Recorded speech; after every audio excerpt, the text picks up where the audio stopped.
rid path, and that the car was riddled with blue fibers and fabric all over the front bumper, as well as some yellow as well. The state believes the evidence will show at that time they got an arrest warrant for Mr. Bissell and did effectuate his arrest. The state believes the investigation will then show that officers were able to obtain surveillance video from across the street, directly above where the car was parked, and they were able to piece together that Mr. Bissell had left his apartment approximately 3 p.m. and did not return until approximately 7 or 8 minutes after the accident. When the car leaves, doesn't have any front end damage or minor front end damage, and it comes back markedly different. Not only that, Your Honor, they were able to get a clear view of the clothing that Mr. Bissell was wearing at the time. They executed a subsequent search warrant in his apartment and located the clothing consistent with that which was worn at the time of the accident. Now, Your Honor, the state has charged Mr. Bissell with a sundry of felonies, namely leaving the scene of the accident, failure to comply, as well as involuntary manslaughter and aggravated vehicular homicide. And while the state believes that there's no doubt about his behavior meeting the burden on those, it's the felonious assault that's the real question here, whether the defendant knowingly caused serious physical harm. And the state believes that at the conclusion of the testimony and evidence, Your Honor will see that the result of the defendant's decision-making, that being firefighter Tetrick being hit, was within the natural and logical scope of the risk he created when he went around 3 different police cars, never braked, and hit firefighter Tetrick. And when Your Honor finds that there's enough evidence for a felonious assault, you must convict of the murder B. Thank you. Thank you. Pat? Good morning, Your Honor. Good morning. Please, the court and opposing counsel. Today, Your Honor, we ask you to see beyond the surface of this tragic accident and beyond the pressure of the reeling firefighter community and delve into the heart of this very difficult case. Leander Bissell comes before this court accused of very grave offenses contained in what we believe the evidence will show is an extreme over-indictment. Today begins the first time since November 19th, 2022, that the evidence in this case will be shared in full detail, and we implore this court to consider the full context of this tragic accident. Every single detail matters in this case. We do not deny the gravity of the loss of the brave firefighter Johnny Tetrick to his family and the community and the brotherhood of the fire department. However, it is our firm belief that the evidence will show that the prosecution's portrayal of this accident to the family and the community and what will be presented to this court is distorted and inaccurate. The evidence will show that Leander never acted maliciously or intently and never meant any harm to firefighter Tetrick. It is essential that this court understand the unsafe and chaotic conditions caused by that initial 2-car accident on I-90 eastbound. It was those unsafe conditions and the negligent driving of Leander Bissell that led to this accident and the tragic loss of Mr. Tetrick. It is also those unsafe conditions that led to changes in policies related to motor vehicle accidents within the Cleveland Fire Department as late as January of 2023. I-90 eastbound at the scene of this accident is a 4-lane highway, and as the prosecutor mentioned, lane 1 is the furthest to the left near the median wall. Lane 4, furthest to the right near the side of the highway. This roadway was littered with debris, and it was straddled with this initial accident. Patrolman Howard of the Bracknell Police Department was the first officer to arrive, and he parked his car right behind the flipped-over vehicle with his lights flashing along lane 1, in lane 1, along the median wall. The state's opinion and belief that lane 2 was shut down and closed in the moments before Leander entered this accident scene is completely untrue. A simple viewing of Patrolman Howard's 17-minute and 12-second body cam will show this. Nearly 100 cars passed through that accident scene utilizing the 3 open lanes, 2, 3, and 4, in the 2 minutes and 43 seconds preceding this tragedy. The highway wasn't closed, it was left wide open, while the scene of the initial accident straddled all 4 lanes. Yes, it is true there was police officers parked on this highway far in advance of this accident scene, parallel to the lanes or at a slight angle. blocking only lanes 1 and 2 around a curve in I-90 that created a blind spot to the road ahead and the dangers that were to come. These police cars were parked so far in advance that many motorists resumed travel in lane 2 as they passed through the accident scene. There is no evidence that any of those officers were providing any direction or willful orders. There were no flares or cones in the highway. The motorists were left to decide what to do and what to figure out, and how to figure out to get through this. And many of them resumed travel in lane 2, and of course through lane 3 and 4. This was the confusing and chaotic advanced warning area and lead up to the accident scene. As the prosecutor mentioned, the very first members of the Cleveland Fire Department that were on scene were the members of Engine 22, including Mr. Tetrick. Engine 22 arrived and pulled through the accident scene and parked in front of the flipped over vehicle, parallel to the median shoulder and solely in lane 1, contrary to written and recorded statements that were later provided. Engine 22 was the first fire apparatus on scene before Leander came through this accident. 3 lanes of travel, 2, 3, and 4, were completely open after Engine 22 arrived and until the tragic accident. The evidence will show that from the body cam of a Cleveland police officer that it was not until after the tragedy that additional safety crews arrived and completely shut down this highway. Leander entered this accident scene in lane 2, the same lane that many cars preceding him entered. Just before Leander entered, there's an 18-wheel tractor trailer who entered the scene as well, straddling lanes 3 and 4. The truck was driven by a gentleman named Adrian Nelson, and Mr. Nelson had a dash cam recording that captured the scene as the accident happened. The court will see that the dash cam recording begins and gives a very clear view of this accident scene and refutes many of the inaccuracies in what was reported by witnesses on scene. Mr. Nelson's dash cam will show that on the left side of the highway you see Patrolman Howard's police SUV behind the flipped over sedan, and then in front of the flipped over sedan was the engine number 22. On the right side of Mr. Nelson's video you see the dark colored pickup truck that was part of the initial traffic accident, and there are 4 or 5 people standing behind that truck that are completely out of view until the truck pulls closer. Once the recording begins, you can barely see those individuals. It was dark and the visibility was limited. There were no flashing lights on the right side of this highway, none whatsoever. Nothing that would have warned a motorist of the risk that was to the right. At this moment, traffic is still proceeding through this accident scene, and 3 out of the 4 lanes of travel are still open. There's no warning or emergency lights to the right side.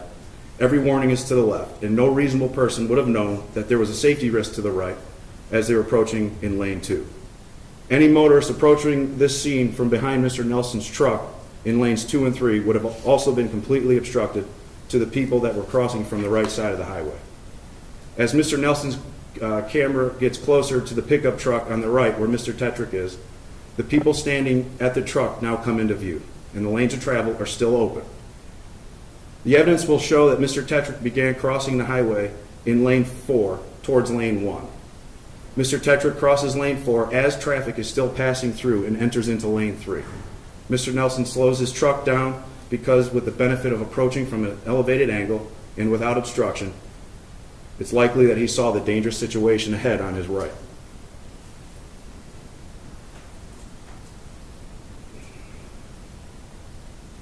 Mr. Tetrick appears to look into the direction of oncoming traffic in this video. And halfway through lane 3, as he's proceeding across the highway, Mr. Tetrick picks up his pace and jogs for about 4 steps and enters into lane 2, where he bends over with his back to oncoming traffic and picks up debris in lane 2. It's at this moment that Leander Bissell enters the accident scene, traveling solely in lane 2. As Leander enters the scene, only warnings or evidence of danger are to his left, with the flashing lights and the fire engine on the left. There's no evidence that anybody would have believed there was any emergency to the right. Tragedy struck due to a combination of the unsafe conditions of this chaotic accident scene and to the negligent driving of Leander Bissell. The evidence will show that Leander did not cause the death of Mr. Tetrick as a result of purposely causing serious physical harm to him. The evidence will also show that Mr. Bissell didn't intend to use his vehicle as a deadly weapon. We're going to ask this court to find Mr. Bissell not guilty in counts 1 through 3 based on that. We believe the evidence will also show that this court should find Mr. Bissell now not guilty in counts 4 and 5 because the state's evidence will fall short of showing that Mr. Bissell failed to comply with a lawful order. There were no orders given, except at one point when a Cleveland police officer was waving traffic through this accident scene. There were police cars parked in lanes 1 and 2 in advance of this accident, but nobody was out there directing traffic, and every motorist was left to his own devices. He didn't violate a lawful order, and we're going to ask the court to find him not guilty, counts 4 and 5. Mr. Bissell had no reason to believe that Mr. Tetrick or any danger was to his right, and therefore he didn't act with a heedless indifference to a known danger because he didn't know there was a danger over there. Nobody would have. It was all to the left, and it was not foreseeable that Mr. Tetrick would cross this highway while traffic was still passing through. Therefore, we're going to ask this court to find Mr. Bissell not guilty at count 6. Mr. Bissell made a horrible decision to take off from that accident. We concede count 7, and there's no defense to the action of leaving the scene. While that act in and of itself appears to be cold and callous, it was a horrible decision, just a horrible decision, and does not impute culpability upon Mr. Bissell for the remainder counts, and certainly does not make him a murderer. We ask this court to approach this case with an open mind, free of prejudice, and assumption, and pressure. And when the state's evidence falls short of their high burden, we're going to ask this court to find Mr. Bissell not guilty of 6 out of the 7 counts. That would be the only verdict that the evidence and justice allows. Thank you. Thank you. First witness. Thank you, Your Honor. At this time, the state of Ohio will call Mr. Adrian Nelson. Your Honor, there's an interpreter that will need to be sworn in. Very good.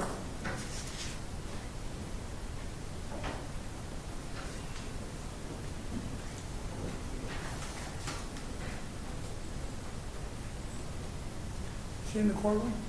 She's coming in with him.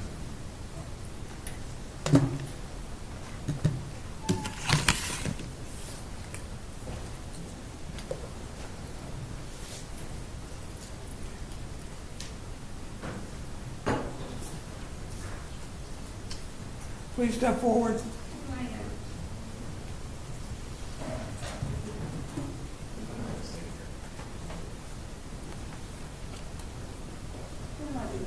Morning. You can sit down there, please. Raise your right hand. You solemnly swear you'll testify to the truth, the whole truth, and nothing but the truth. And this you do is you shall answer unto God or the pains and penalty of perjury. Yes. We do not need to swear in the court of law. She's certified by the Supreme Court. Okay. Is that correct? Do you get sworn in too? Yes, Your Honor, I do. Do you solemnly swear that you will interpret word for word all statements made by court, counsel, and witness? And this you do is you shall answer unto God or under the pains and penalty of perjury. I do? I do, Your Honor. Thank you. Should we give her a chair? No, I'm good. Thank you. I'm too short. Okay. Go ahead. Thank you. And good morning, Mr. Nelson. Good morning. Good morning. And Mr. Nelson, while we do this, I know you understand a little bit of English, but it will be much easier if you understand my question to just let the interpreter re-ask it in Spanish before you answer. Señor Nelson, yo sé que entiende un poquito de inglés, pero le voy a pedir para este proceso de que deje que lo haga en español, deje que la intérprete lo interprete completamente una vez que usted haya terminado y de ahí la intérprete dirá su respuesta en inglés, ¿de acuerdo? Okay. Okay. Yes. So, Mr. Nelson, how old are you? Señor Nelson, ¿cuántos años tiene usted? 47. I am 47. Can you move the microphone a little bit in front of you and make sure you speak clearly into Le it? voy a pedir que mueva el micrófono directamente y le voy a pedir que hable directamente al micrófono, ¿de acuerdo? 47. 47. And are you employed? ¿Usted trabaja? Sí. Yes. By whom? ¿Para quién? Compañía Pride One. Primer One is a company. And what does that company do? ¿Qué tipo de trabajo hace en esta compañía? Es una compañía de transporte. Yo trabajo como chofer de la compañía. I am a transportation company and I am a driver for this company. And what kind of vehicle do you drive? ¿Qué tipo de vehículo maneja usted? Yo manejo un Cascadia, un camión de 70 pies, transportando cualquier cosa que se me presente, pues. Well, it's a big truck, it's a tractor trailer. It's about 70 feet long and I transport containers, whatever is in it. And how long have you been a truck driver? ¿Y por cuántos años ya ha sido usted conductor? Prácticamente toda mi vida, pero aquí en Estados Unidos llevo ya 2 años con la licencia.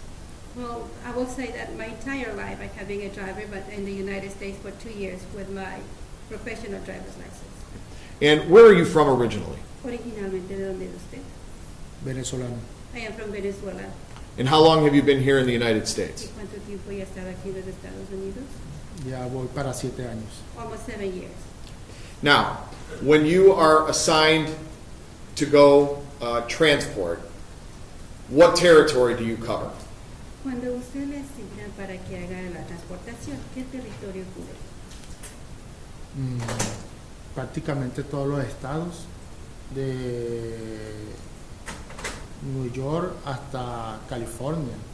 But basically the entire United States, let's say from New York to California.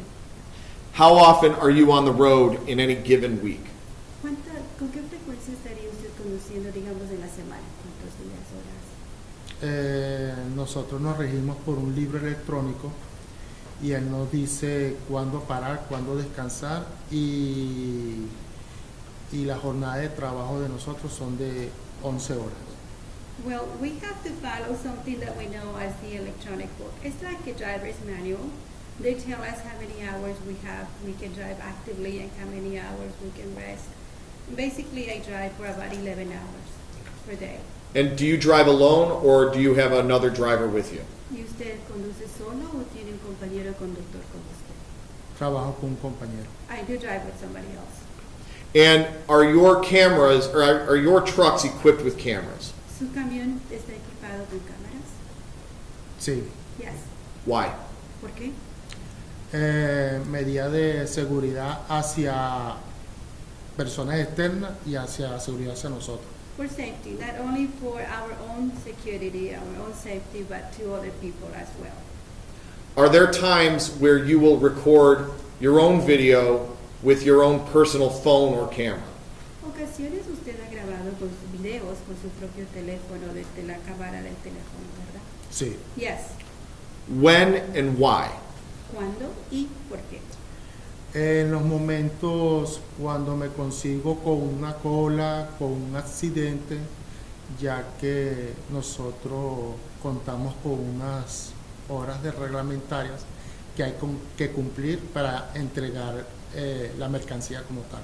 Well, what happened is that many times you find yourself in the traffic jam, Y, and we have to record all those things because we have a time frame to deliver the containers or the goods. y después de ahí nosotros, si tenemos una demora, nosotros lo que hacemos es tomar que estamos metidos en una cola, en un accidente, para mandarlo a la compañía para que ellos tengan en tiempo que nosotros no vamos ya a llegar a la hora, sino que tenemos una demora. Right, what happened is that the reason why I recorded, sometimes we're stuck in traffic, sometimes we're stuck because of an accident.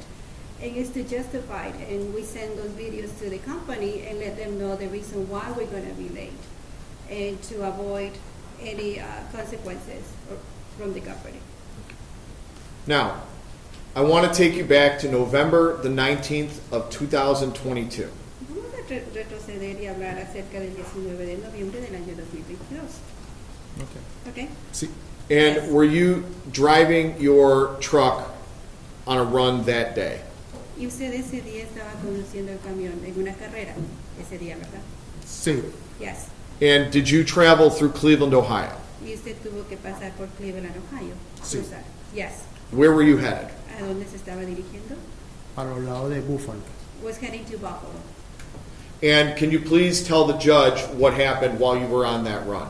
¿Podría decirnos o dígale al juez qué es lo que pasó durante ese camino? Yo estaba manejando I was driving y me topé con el accidente. and I encountered this accident. Entonces nos están parando porque es un camión muy grande, entonces hay que parar y poco a poco para hasta pasar el accidente como tal. And they asked us, we slow down. I'm driving a big truck, so we have to slow down. And you slow down until you pass the accident. En ese momento en ese momento que vi el accidente, llegué y paré tengo mi teléfono, puse a grabar el accidente. And at that time that I see the accident, I stopped and start my recording with my phone. En ese momento nos pararon en seco And at that time they stopped us completely. porque iban a recoger como que un faro o una luz un equipo del carro que había tenido el accidente como tal. And for what I remember is that they were going to stop, they were stopping us because they were cleaning up, picking up, I don't know if it was a light or something as a result of an accident. Me para un funcionario que estaba a la orilla y salió caminando, se pararon todos los carros, salió caminando de un extremo a recoger el faro y cuando pasó eso, cuando está recogiendo el faro, And so I see that the officer comes and asks me to stop, so I stop. And he comes and continues to walk towards the light that is on the ground to remove it from the road. pasa el funcionario de un extremo al otro a recoger el faro y fue cuando fue vestido por el carro que iba. So he stops paso me, I rápido. stop, and then he proceeds to cross from one side to the other side to pick up the light that was on the ground, and that's when I see that he was hit by a driver. Do you remember what the car looked like? ¿Se recuerda cómo se veía el auto que le pegó? Sí, Yes. el carro era como una tonalidad blanco. It looked like a white in color. And what did you do after you observed this person get hit? ¿Qué hace después de que usted observa a esta persona que le pega con el auto? Me quedé impresionado, en shock, asimilando lo que había pasado y llamé a mi compañero para explicarle lo que había pasado. I was in shock. I was thinking, what did I just see? What happened? And I called immediately to my second driver that was in the cabin, and I explained to him what I just saw. And was that collision recorded on your phone? Este choque o este accidente fue grabado en su teléfono. Sí, Yes. Did you provide that recording to the police afterwards? Y usted proporcionó esta grabación a la policía luego. sí. Yes. If I showed you a copy of that video, would you recognize it? Si usted vemos una copia de ese video, usted lo reconocería, ¿verdad? Sí. Yes. Now, Mr. Nelson, I'm going to show you what will be marked for identification as State's Exhibit 1. Es el elemento de prueba de la fiscalía con el número. Está ahí. Now, if you look at the large screen, Mr. Nelson, do you recognize what we're looking at? Vamos a ver a la pantalla. Reconoce lo que está viendo, ¿verdad? Sí, Yes. Okay. And is this the view from the cab of your truck? Y sería la vista, estamos desde la cabina del camión, ¿verdad? sí. Yes.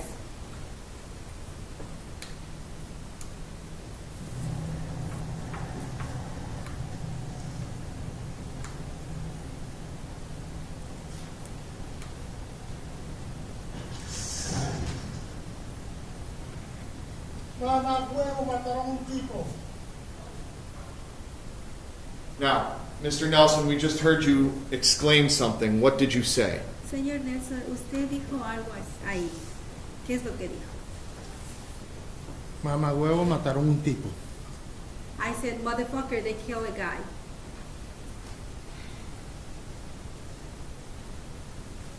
Ahorita. Y el tipo se fue a la fuga. What did you just say ¿Y there? qué es lo que dijo ahí? El compañero mío me pregunta, ¿qué pasó? ¿Cuándo? Y yo le digo, ahorita. Y el tipo se fue a la fuga. Well, the other driver asked me what happened, when, and I said, right now, and he fled. Mira donde lo tiró. What did you just say there? ¿Y qué dijo ahí? El compañero mío dice, ahorita, en estos momentos, sí, ahorita, y mira para donde lo bombió. He asked me again, the second driver, right now, where? And I said, look at him, when he threw him.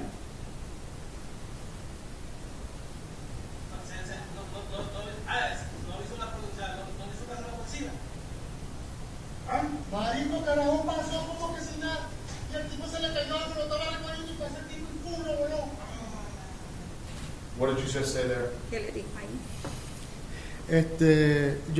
Él me estaba preguntando que cómo fue, y yo le dije que él estaba recogiendo algo en la calle y lo chocaron y el tipo se fue. Well, he asked me what happened, and I explained to him that he was crossing the street to pick up something that was on the road, and the other car came and hit him, and he fled.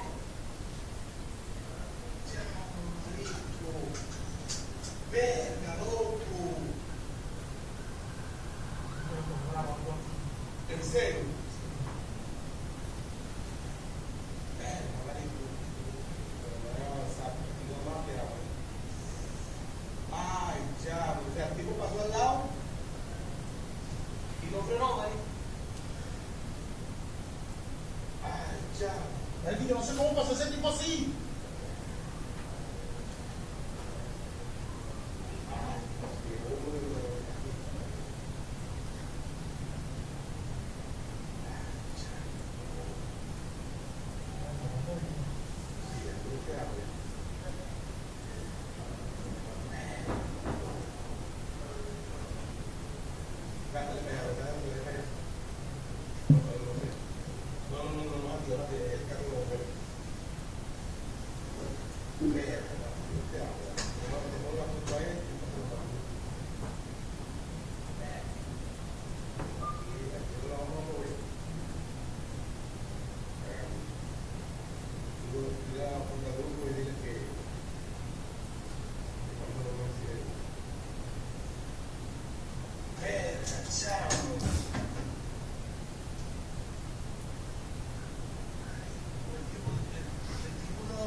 Now, Mr. Nelson, Señor Nelson, the video we just watched in State's Exhibit 1, is that a true and accurate depiction of the video you recorded and provided to law enforcement?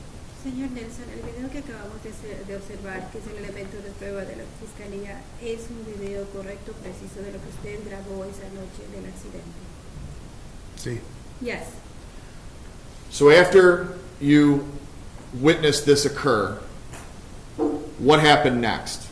Entonces, después de que usted observa que esto sucede, ¿qué es lo que pasa luego? Yo le digo a mi compañero que yo lo grabé todo. Él me dice, vamos a mandarlo las fotos para la compañía, que estamos en un accidente. Y Well, what happened is that the other driver told me, let's send the video, the pictures to the company so the company understands that we're stuck in traffic because of this accident. And then,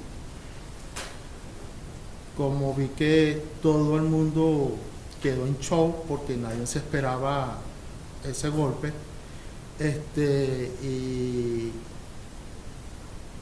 el conductor lleva mucha ventaja, yo le ofrecí el video a los policías cuando pasaron por mi lado. And then I saw that everybody was in shock. They didn't know, they weren't expecting it, this to happen. And I also felt that the driver just hit someone and left. When the police came to talk to me, then I provided this video. And how long did you remain on Interstate 90 that night? Esa noche, ¿por cuánto tiempo se quedó en la carretera 90? De tratando que levantaban todo como de 2 a 3 horas. They were cleaning up about 2 or 3 hours. Did you have to wait until everything was clear before you were able to proceed on to Buffalo? Usted tuvo que esperar hasta que limpiaran, le dieran el permiso para pasar y continuar a Buffalo. Sí. Yes. One moment, Your Honor.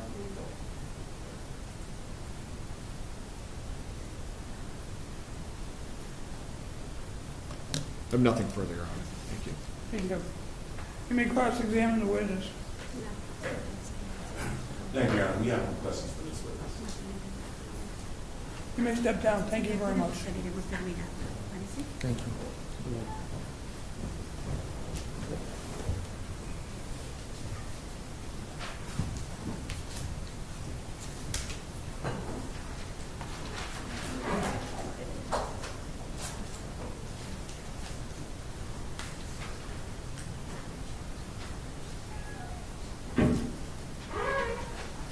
Your Honor, at this time, the state of Ohio will call Lieutenant Jeffrey Vollmer, Cleveland Fire Department. Yes.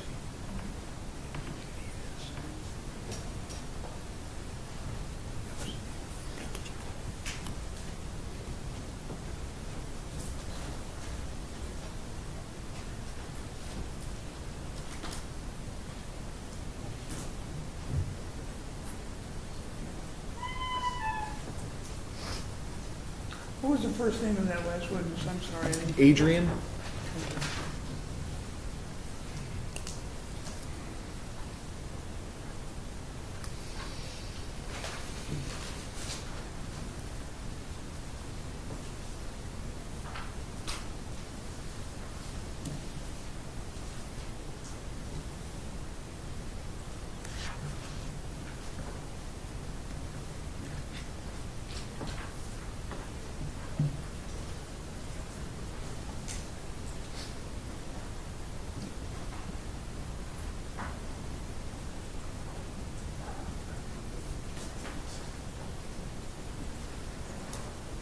Please step forward. Raise your right hand. You solemnly swear you'll testify to the truth, the whole truth, and nothing but the truth. And this you do as you shall answer the God of the pains and penalty of perjury. I do. Good morning. Please be seated.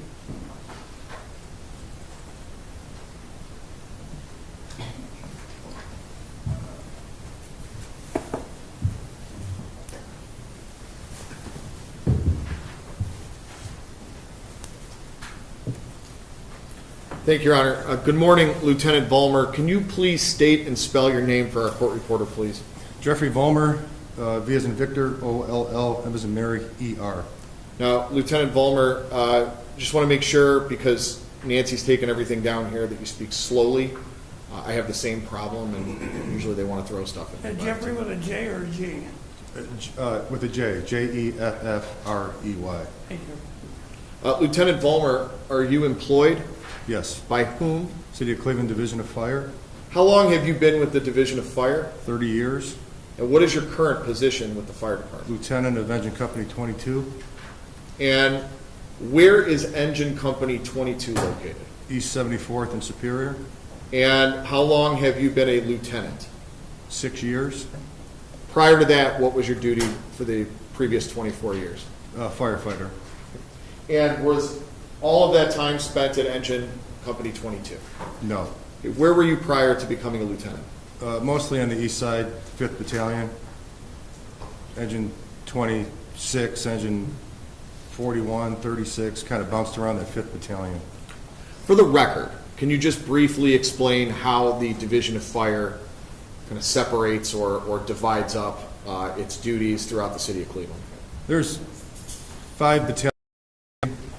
there's 5 or 6 fire stations in each one of those battalions. There's engine companies, there's hook and ladders, and there's rescue squads. So what's a rescue squad? We'll start Rescue there. squad is, there's one on the east side, one on the west side. It's essentially a big red ambulance. It's got rope, extrication tools, stuff like that. No ladders, no hose on that one. Okay. And are those dispatched to every call? They're not every call, but they're dispatched to every motor vehicle accident. And what is a hook and ladder? Hook and ladder is ladder truck. They're the ones with the big ladder on the top of it. They have ladders in the back, no hose line. And then the engine company. Engine company is one with all the fire hose. And when the fire department is called out to a scene specifically for a motor vehicle accident, because that's what we're here to talk about, how does a motor vehicle accident come in for the fire department to get dispatched? Somebody would call 911 system. That information would go to our dispatchers, and then they would dispatch on a motor vehicle accident. There's one engine, one hook and ladder, and one rescue squad that would be initially sent. Okay, why would they send both? What's the purpose of each of those vehicles then for a motor vehicle accident? SOP Standard Operating Procedure 6 would indicate what each apparatus is assigned to. The engine company is there in case the car is on fire. The ladder company goes there in case there's somebody trapped in the car for extrication purposes. And the rescue squad, same reason. They have a lot more extrication tools on the rescue squad. And an extrication tool is... Jaws of life, that type of thing. And what are your protocols then for each of those to do when you arrive on a scene, generally speaking? Well, there's a standard, SOP 6, that changes depending on the situation, but it's kind of a written guideline, almost like a checkbox of when you get on scene, what to look for. Just kind of a list of working down to make sure that we've done everything we're supposed to do. Now, generally speaking, how many firefighters or personnel are assigned to an engine company house? 4. And does that include the officer in charge? 1 officer in charge, OIC, and then usually 3 firefighters. What type of shifts do you guys work? 24/48, so 24 on, 48 off. And when the engine is dispatched onto a motor vehicle accident scene, what are everyone's duties? It depends on, it's situational. It depends if we're first on scene, last on scene, so really location of where the accident is and the proximity to us. If we're first on scene, then obviously life would be the #1 priority, and then we would work, down that checklist from there. If we were last on scene, the medical would probably already have been initiated, so we might be doing some hazardous cleanup type thing. So it really depends on when we show up there.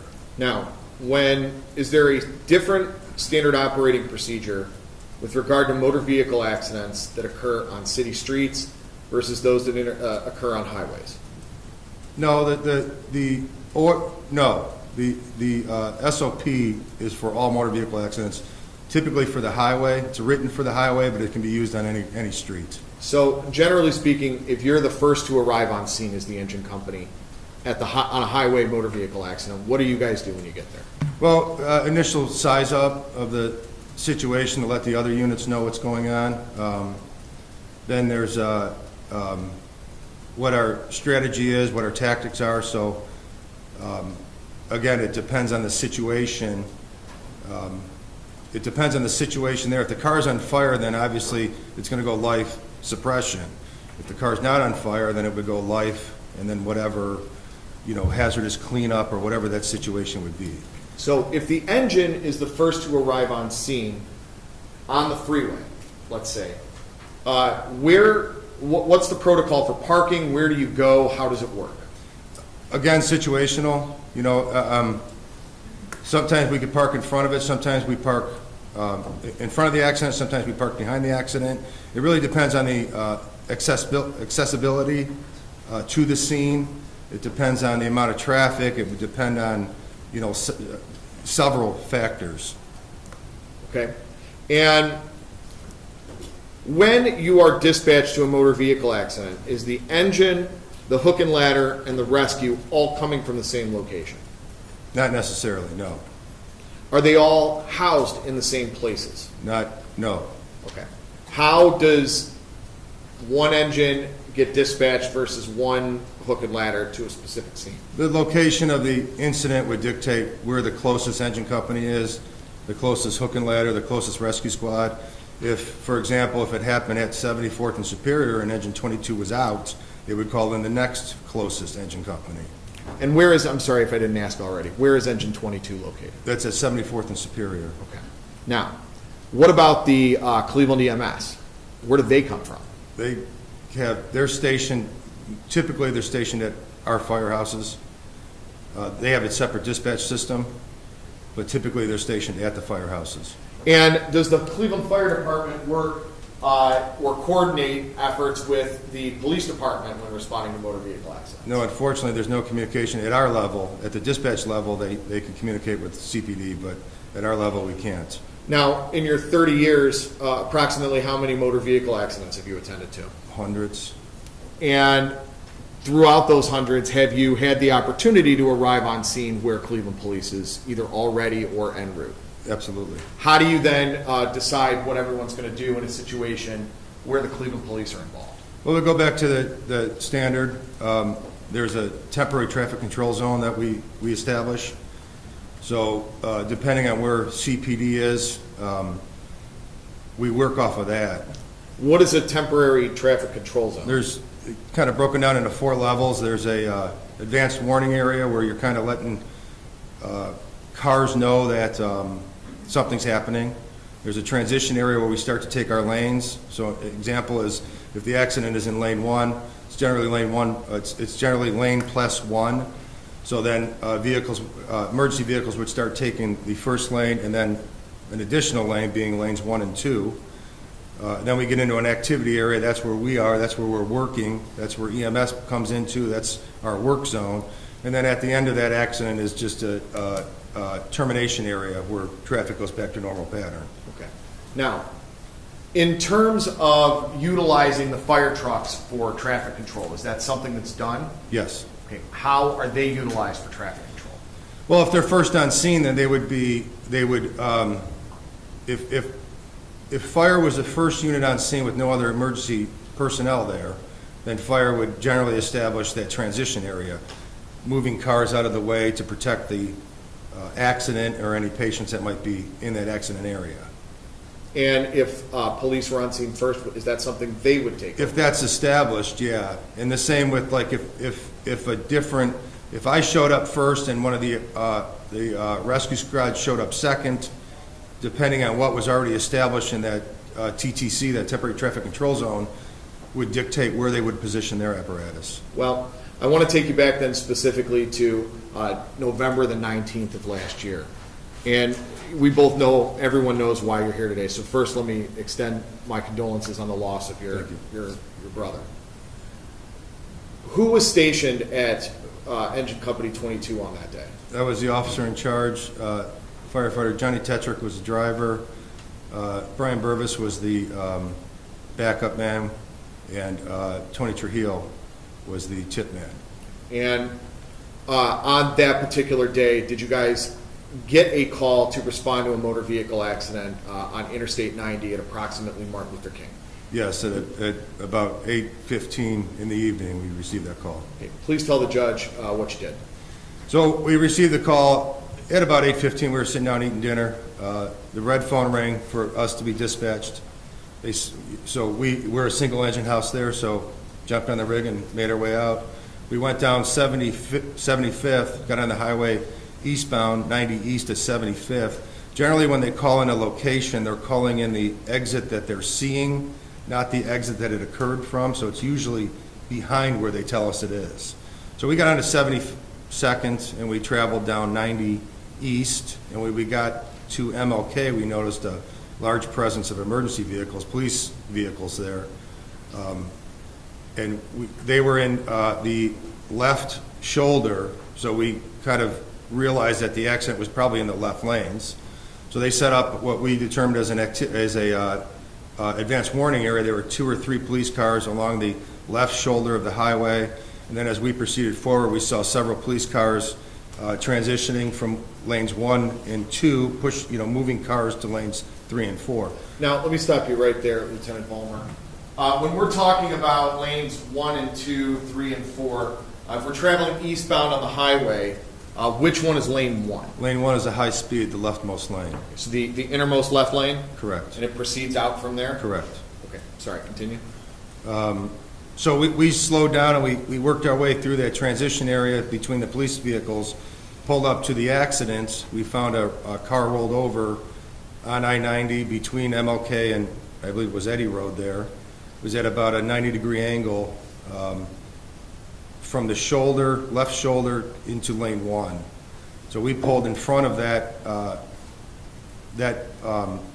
rollover and just started kind of working down my checklist. So we knew the transition, the advanced warning, the transition areas were set up, the activity area was set up. We knew it was going to, we were in our strategy was like a work it mode. We knew we weren't going to be able to move it. It was rolled over. We figured it was probably these are all part of our checklist and our SOP, probably a 30 minute to a 2 hour duration for cleanup. And then we just didn't know what strategy. We didn't know what we were going to do yet. So I exited the vehicle, walked to the rollover and did a 360-degree walk around it, determined there was nobody in the car. There was no entrapment. So when we pulled on scene, I notified our dispatch center that we had one vehicle rolled over in lane 1 and that CPD was on scene, and that I would give them more information as they walked up. So as I got out of the officer side of the apparatus, did my 360 around the engine and determined there was no entrapment. I notified our dispatch center, no entrapment, 1 injury, 1 patient. On the right side, on the right shoulder, there was a pickup truck with an individual sitting in the pickup truck. We assumed that was the driver. So I assumed there was only 1 injury at that time. Informed dispatch that there was no entrapment, because if there was, that would dictate the battalion chief and more apparatus coming out. Now, Lieutenant Vollmer, let's take this a little bit step by step. Is there a reason at that time why you decided to park, or why firefighter Tetrick decided to park the fire truck ahead of the vehicle instead of assisting in blocking traffic? Because of the rollover. Well, there was numerous police vehicles that had secured the lanes 1 and 2 behind the accident. We chose to park there just because of the rollover. We were concerned with any fire. And Lieutenant Vollmer, was a ladder truck and an engine and a rescue truck en route at that time? Yes. Now, Lieutenant Vollmer, at this time that you exit the engine, is traffic still proceeding through the accident scene? No. Lanes 1 and 2 were completely secured. Lanes 3 and 4, there was traffic at a slow move, but there was traffic moving in lanes 3 and 4. Okay, but they were still permitted to drive through? Correct. Is that common? Well, in the initial scene, we assumed that the patient was in the left lanes. Once we got out of the fire truck and assessed, we noticed a pickup truck in the right shoulder, so we determined that they must be somehow involved. There was a huge police presence. Because of the location of it, there was both Cleveland police and Bracknell police on scene. So it's hard for us to tell the difference between who's who. They're all in the blue uniforms. The cars all look the same, but there was a lot of vehicles there. There was 3 or 4 people on the right shoulder of the highway. Firefighter Tetrick and firefighter Trujillo made their way over there. The police were kind of blocking traffic. They'll kind of go out there with their flashlights, kind of make eye contact with the drivers. So they were in the process of securing lanes 3 and 4. Firefighter Tetrick and Trujillo walked over to assess the patient patient said he was fine, so they were in the process of coming back across the highway. At that point, lanes 3 and 4 were fairly secure. The cars were rolling at a very slow distance, or very slow speed. You could see the cars were backed up all the way. There was really no concern to me if a car were to rear end somebody that there was any danger there. There were some cars in front of where our stop line, so to speak, was, and they were just we were clearing them out. They were driving at a slow pace just to get out of the way, and then we kind of established a new stop line. That's the point in area where traffic is not going to be permitted to proceed? Correct, and that would be in lanes 1 and 2 are already established, so this was in lanes 3 and 4. And then the goal would be to have one of the next fire trucks that show up, or any emergency vehicle to show up, to go ahead and block that area. And again, they were shortly behind you? Yes. Okay. Now, what happened is firefighters Tetrick and Trujillo were done assessing that initial patient. They came back over to lanes 1 and 2 to assess the vehicle. We didn't know, we might have to stable the vehicle. It might be moving or rolling, or we didn't know if it was leaking any fluids or oils or anything which could cause combustion. Was it? No, it was not. What happened next? Well, as firefighter Trujillo when firefighter Tetrick crossed from lane 3 to lane 2, he was struck by a vehicle. And at that time, prior to that vehicle striking firefighter Tetrick, was there any traffic proceeding through lane 2? No. And where were you stationed at the time firefighter Tetrick was hit? I had just completed my 360 around the rollover vehicle, so I was standing between the rollover vehicle and the back bumper of our fire truck. What did you observe? I observed, I looked to my right, there was a lot of movement, meaning police officers. There was I think ODOT was even on scene, so there's some people moving around. It's a work area, so they're doing whatever it is they do. I don't know what, police reports, whatever they're doing there. So as I look over, I saw a light moving, thought maybe it was a flashlight, and realized that's not a flashlight. There's two lights symmetrically next to each other. I realized it's a vehicle, so I thought maybe one of the police officer vehicles was slow pace coming through that activity area to exit to do whatever they were doing, and then I realized that wasn't the case. It was a white sedan. It was traveling at a high rate of speed, and it was coming toward, I was in lane 2, it was coming at lane 2, and it made a little turn, so to speak. It changed direction to go into lane 3, because they were at where our stop line was established in lanes 3 and 4. That vehicle was about at that location, so he kind of turned and went around those vehicles.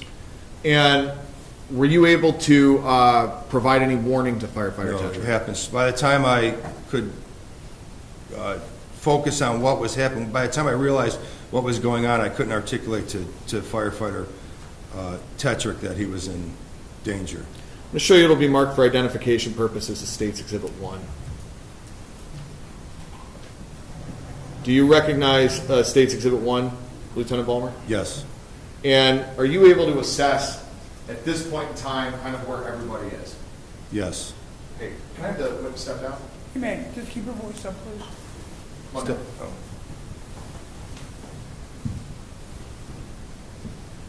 So we're, just for purposes of the record, if you can stand over here so that the judge can see. We're 1 second into State's Exhibit 1. Can you point out where everybody is at this time? So here's the roller, obviously. I can't see. Oh, so- Why don't you have them go on the other side, please? Thank you. So here's the rollover, engine 22. There's police presence in the rear here. Here's our pickup truck. There was a patient sitting, what we believe to be the patient, sitting on the bumper of the pickup truck. I can't determine, I believe that's to be me there, and firefighter Burvis may be one of these two individuals here, because that's the jacket that they had on that day. And that's a good point to ask this question. When you guys arrive at nighttime on a motor vehicle scene, what are you wearing if the vehicle is not on fire? It depends on the tactic that we're using.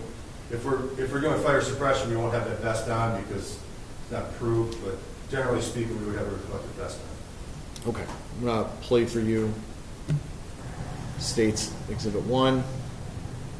And now pausing at 5 seconds in. Do you have a better idea of who everybody is at this angle? Yeah, this is firefighter Tetrick, firefighter Trujillo. Our patient is here. I believe that to be the driver of that vehicle. So the stop line that we established is in the frontmost right now. This truck that this video is coming from? Yes. And the vehicles that we just saw pass through lane 3, were those the last of the vehicles that were going to be permitted through? Yes. Yes, you kind of find a gap in the traffic, and we kind of, it's not an exact science, waving flashlights at them. Once we get eye contact with them, and we can see that they're slowing down, and we see that they see us, that's kind of a good baseline to start that stop line. And then the other vehicles ahead of it were essentially in the way for any ambulances or the other apparatus to come in, so we just kind of release them out of the way. And again, can you point out where you are in this video? I'm right here. I had just completed my 360 size up. Sorry. I was between the rear bumper of the rollover vehicle and our fire truck. Okay.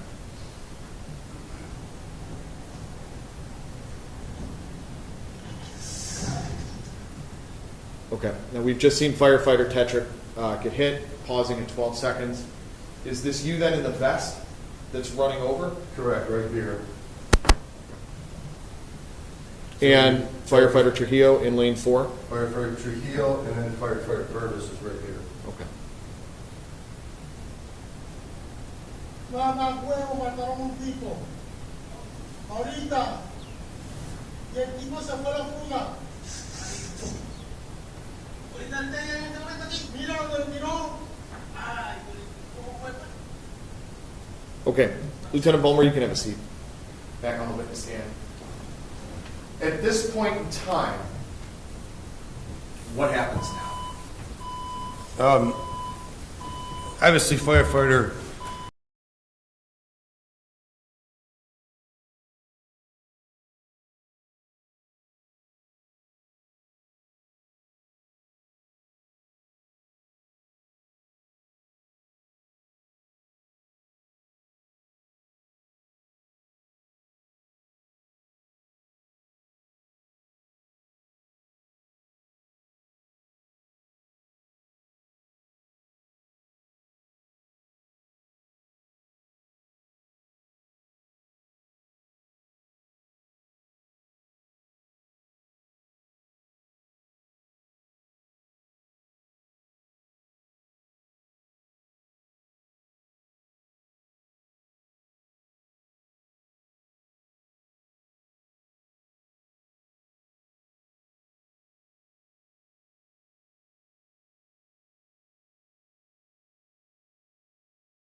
No.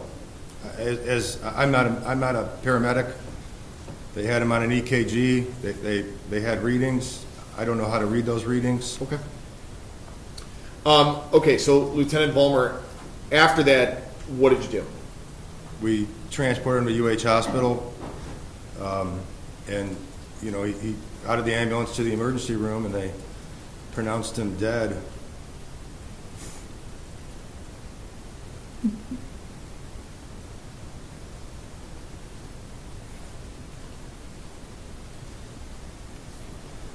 So Lieutenant Vollmer, after the night of the collision, how did you assist in the investigation of the death of Johnny Tetrick?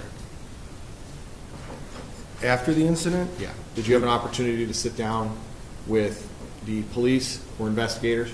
Yeah, I mean, we had a departmental debrief. We had a city debrief. We had I guess, an interview with Bracknell Police. The accident, the accident was right on that border of Cleveland and Bracknell. Johnny's accident occurred in Bracknell, so we had a conversation with the Bracknell Police Department maybe a week later.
On your screen, all four lanes are open for operation, and we can see up ahead here, I can't identify the vehicles, they look like police vehicles with their strobes on, are already creating, that would be the transition lane. So they're pushing cars, pushing, forcing, whatever word we want to use. We're moving the cars from lanes 1 and 2 over to lanes 3 and 4 to create that work area for us. And now, have you seen States Exhibit 2 before? I've seen this before, yeah. Okay. Or what, you're referring to the lanes on the left or the right on that? The eastbound lanes on the right side of the concrete wall. Okay. Are you able to then see, as we play this video, I'll play for you States Exhibit 2, how traffic is being transitioned? Yeah, Okay. Are you able to observe the flashing lights of police cars? yes. How many sets of police cars are you able to see around this bend? I mean, probably, I see 2, 3, 4, I got 5, 6, 7, I'd probably 7 or 8 when you get up, all the way up to the very end there. It looks like the fire truck is the endmost flashers I see there. And There is a visible semi-truck up towards the front of the video. Yes, there is. Okay. And pausing this video 40 seconds in terms of your assessment as a lieutenant and your checklist, are lanes 1 and 2 sufficiently blocked off for your purposes of investigating a motor vehicle accident as a firefighter? Yes. And which 2 lanes of traffic is traffic permitted to flow? Lanes 3 and 4 right now. And that was similar to what we saw from the video of the actual collision, that lanes 3 and 4 are for moving Yes. traffic? One moment, Your Honor.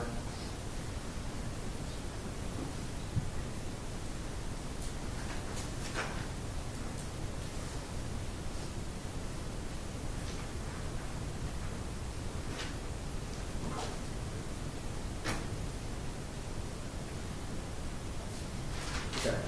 So just a couple more questions, Lieutenant Vollmer. When you observed those lights coming up in I forget which lane did you say you saw them in? Before the collision with firefighter Tetrick? Lane 2, I believe. 1 and 2 in that area there. Were you able to assess whether that vehicle was moving faster than the other traffic? Yes.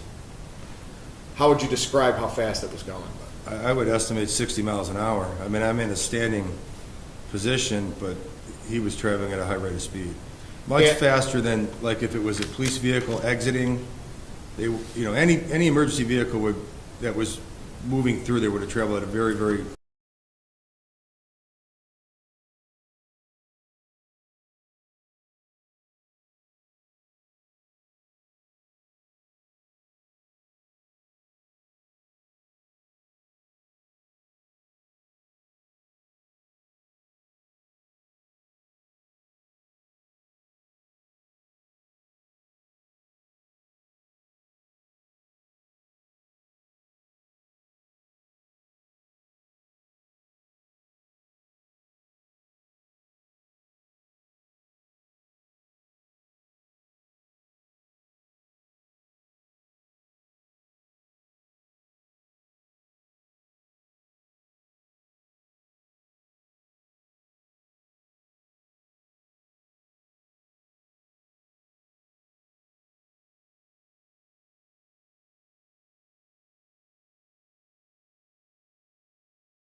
of the initial response in scene size up is that the officer in charge of the first arriving CFD unit shall provide a detailed description of the incident and request necessary resources.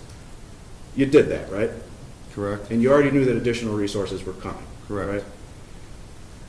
Right? The SOP also indicates that that officer shall immediately size up the traffic concerns and place their apparatus in a position that provides initial scene safety for CFD personnel and others, right? Correct. That's what the SOP said before January, right?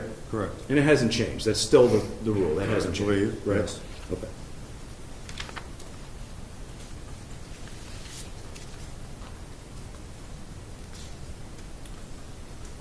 The SOP also has a section on there that describes apparatus placement in limited highway access.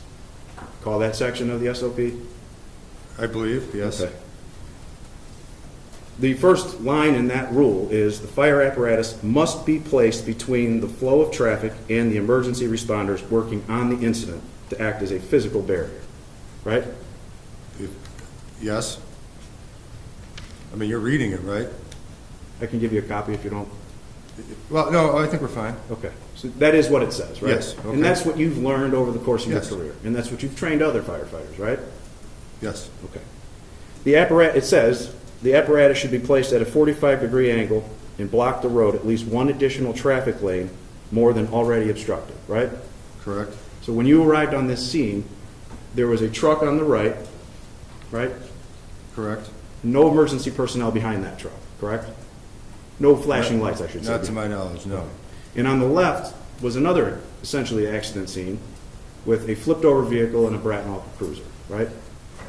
Several cruisers. Within 15 feet of the flipped over vehicle was the Bratnall cruiser. I right? couldn't tell you the distances. Okay. We've talked about that you were with the engine company. Correct. And firefighter Tetrick was the driver. The rules on where these different trucks are placed are also stated in the standard operation procedure, right? Some trucks have bigger girth and they're placed further back for more Yes. protection, right? Okay. Yes. But if the engine company is the first on scene, they are the first protectors, correct? Not necessarily. Are you familiar with the standard operating procedure? I am.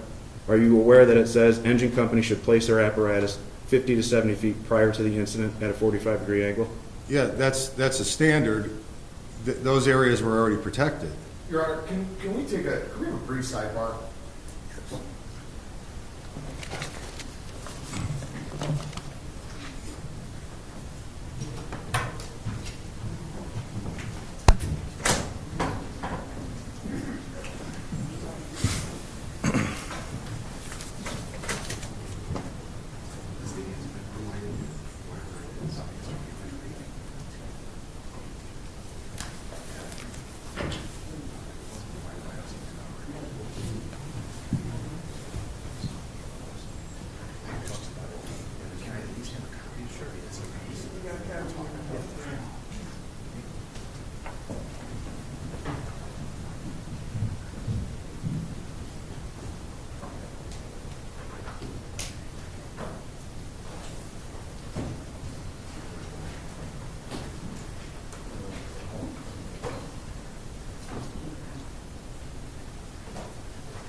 All right, sorry.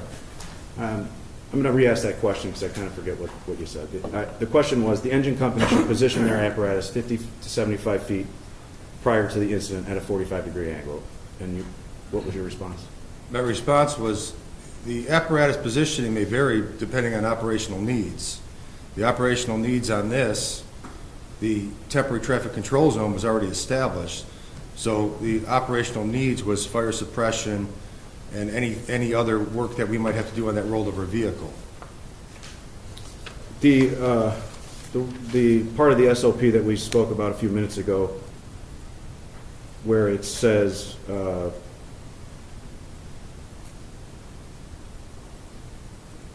regarding the first officer on scene, indicates that it shall provide initial scene safety for CFD personnel, right? Yes.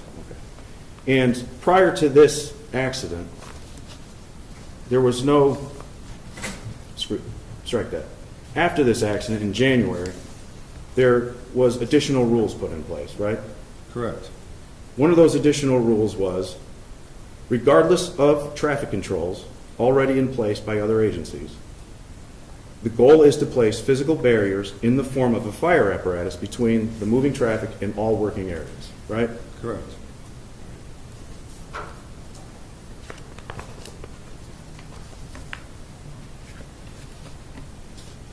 You indicated on direct there was no, you guys don't have communication between the police departments on scene at that level. Correct. Right? So you're not communicating with these officers that No. you say set up this initial scene. Not prior to responding. Once you're there, we're in face-to-face communication.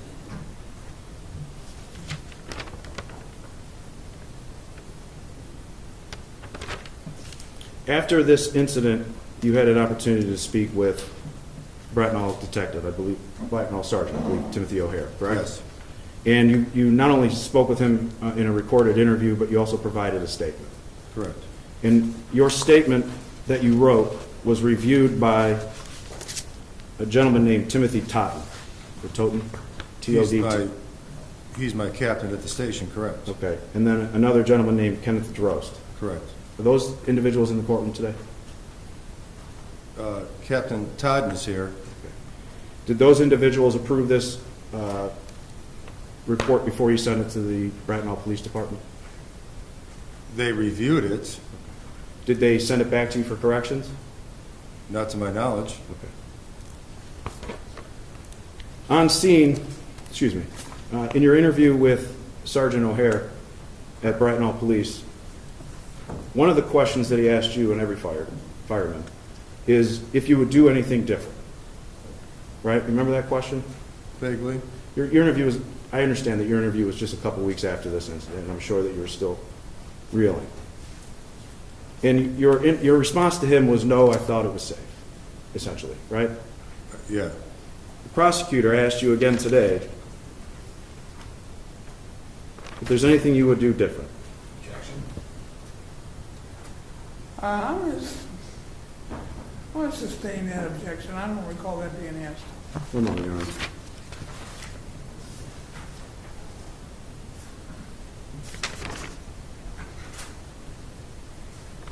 Sorry, the prosecutor asked you a question, what would you have done if you didn't feel safe? You remember that question? Yes. Now, the current standard operating procedure indicates that you shall place a fire apparatus between the oncoming traffic and the accident scene, correct? Correct.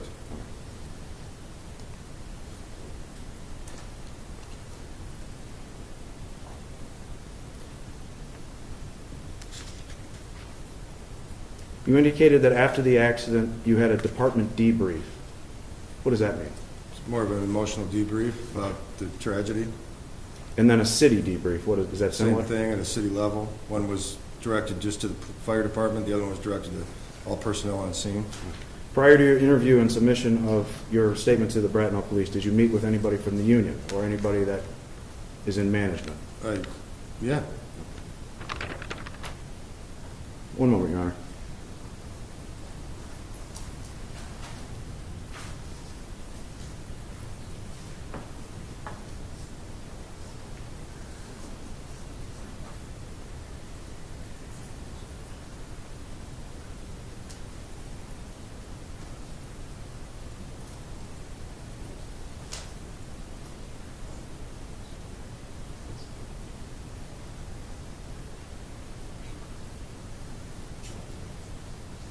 Nothing further, Your Honor. Thank you. I got redirect.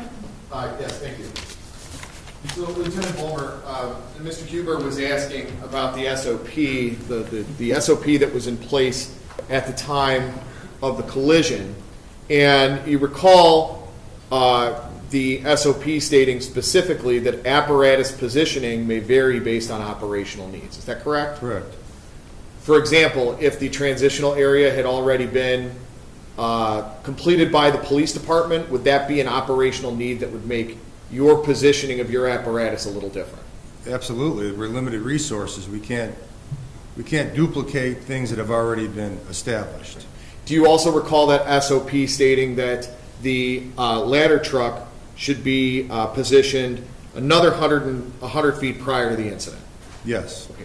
And if the police already have that blocked off 100 feet prior to the incident, would the ladder truck then go there and push a police car out of the way? No. So based on the fact that the police were already on scene, did you feel safe proceeding with your checklist and protocol when you arrived on scene? Yes. Nothing further. Recross based on that? Briefly, Your Honor, you indicated you're not going to duplicate resources, correct? Right? Yeah? But the most updated version of the standard operating procedure mandates that you, in fact, place your fire apparatus at a safe. But that wasn't the standard when the incident occurred. I understand that, sir, but today's after the standard, and what you're saying today is that you wouldn't duplicate resources. I'm saying, that's not what I said. I'm saying at that time I wouldn't duplicate resources. You're asking me about a new SOP that wasn't in place then, and you're comparing that to the incident. I would follow whatever the current SOP is, which is, I believe, the one you have right now. I would follow those rules now. Then, we followed whatever the standard was then, and I felt that we followed that standard. And that standard is that a fire apparatus shall be placed between oncoming traffic and the accidents, correct? Based on operational needs. There is no exception in the SOP under that line, is there? I'd have to see it in front of me. May I approach, Your Honor? Right.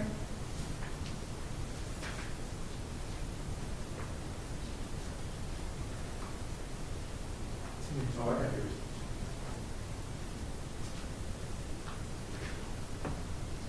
Can I speak? No, I'll pose a question here shortly.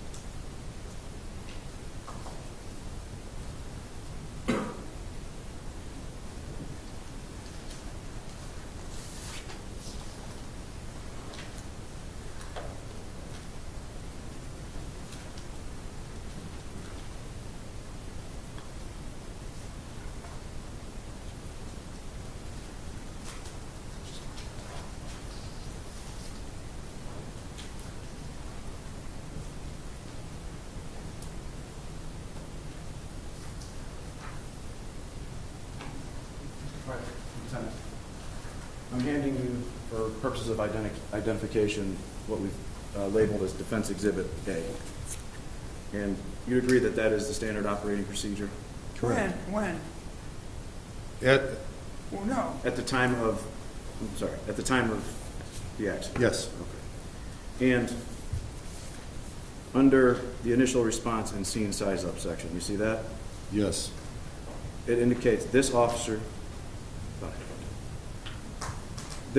shall immediately size up the traffic concerns and place their apparatus in a position that provides initial scene safety for CFD personnel and others. Yes, Correct? it states that here. And there's no exception to that. This Correct? isn't a do this first, do this second. This is a standard. There's numerous, it's all based on situational need and awareness. If we go deeper in here, I believe there's a section in here about how. I thought your question was premise and shall. It is. Well, it doesn't say shall. It does say shall. It does This say officer shall. shall immediately size up traffic concerns Shall size up. and place their apparatus in a position that provides initial scene safety. Correct? Correct. Thank you, Your Honor. No further questions. I have questions based on that. Go right ahead. All right, may I approach the witness? Yeah. All right, Lieutenant Vollmer, initial response and size up. If we're going to talk about this, let's read the whole thing. Can you start for me at the officer shall immediately size up traffic and read the entire rest of the paragraph? You might, I don't have my glasses, so you may want to do that. I can somewhat see it. Okay. Oh, no, let's get him some glasses. Do you need readers? Here, hold on, let me see what they got here. I got something, hold on, I got something right here, look. You got some. I got something. All right. Can you start with the officer shall immediately size up and finish the paragraph? Don't The officer should immediately size up traffic concerns and place their apparatus in a position to provide initial, Slow down for the court reporter, please. I'm sorry. Size up the traffic concerns and place their apparatus in a position to provide initial scene safety for CFD personnel and others. What's the next line say? Initial positioning may be changed based on needs and/or resource availability. Where is shall anywhere in there? Other than you should size it up, correct? Correct. Now, I want to direct your attention to page 4 of Defense Exhibit A, where it says, oh,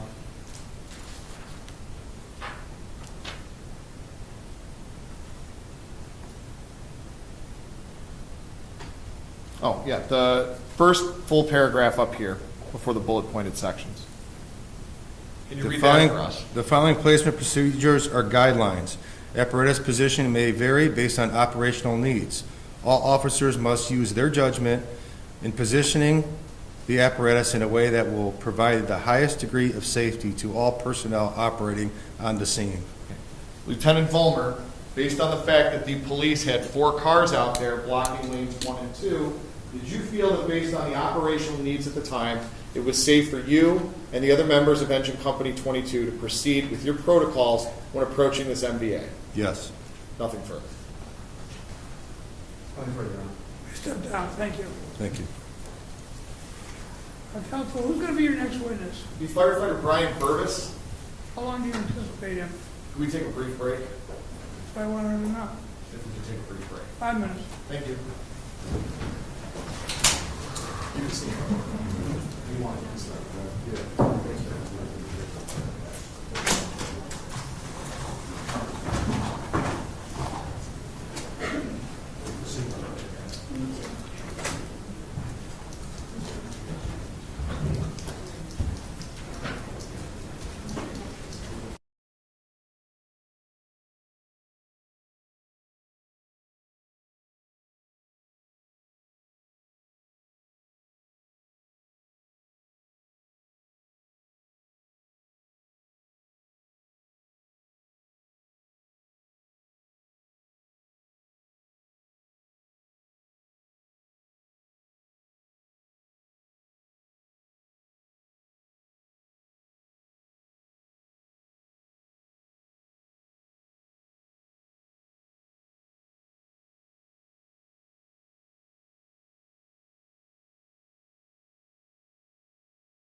check. Check 1, 2. Aye. Okey-doke. All right, thanks. Bye.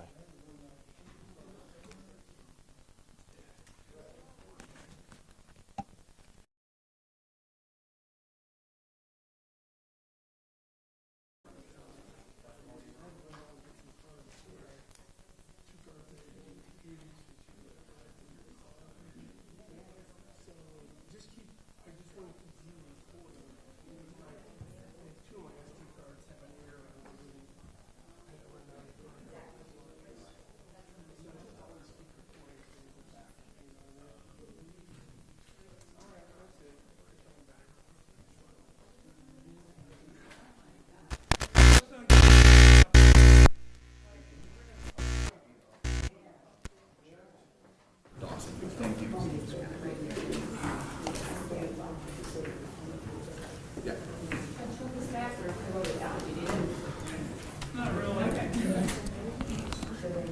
You might want to give it to Carl. Did you hire that? The court did. The court? Yeah, they got her through, or the interpreter, yeah, they got her through, Robert's, force there. You might save that for Eileen then. Okay.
May I call your next witness?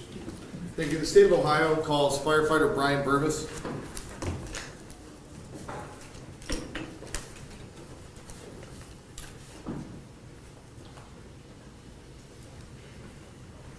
Anybody in prison?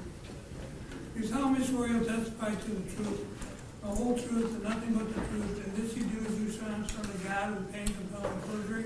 I do. Good morning.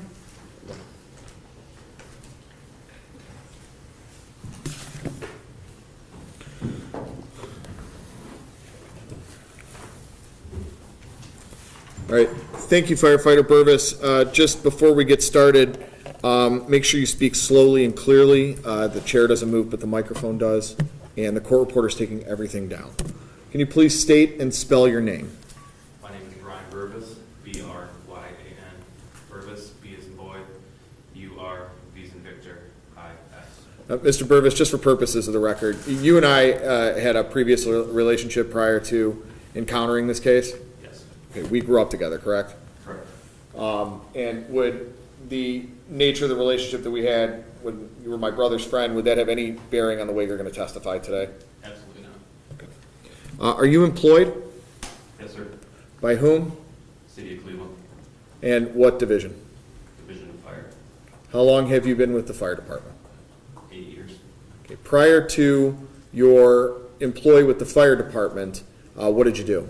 I was full-time Air National Guard. Thank you for your service. How long have you been a Cleveland firefighter? In that 8 years, how long have you been assigned to Engine Company 22? About 5 years.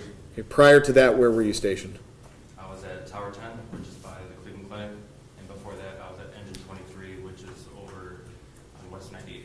Okay, what's the difference between the engine and the tower? The tower has a giant bucket on the front. Has all the ladders. The engine has water suppression. How does your duties at a motor vehicle accident differ if you're on a ladder truck as opposed to an engine truck? Well, if the engine's first on scene, we really just care about medical and life. If I was on a truck, it's mainly blocking and extraction. The truck has the heavy tools, and it's obviously a bigger apparatus where it blocks more. Okay. Now, Mr. Burvis, on November 19th of last year, were you assigned then to Engine Company 22? Yes. Okay. And who else was assigned to the firehouse that day?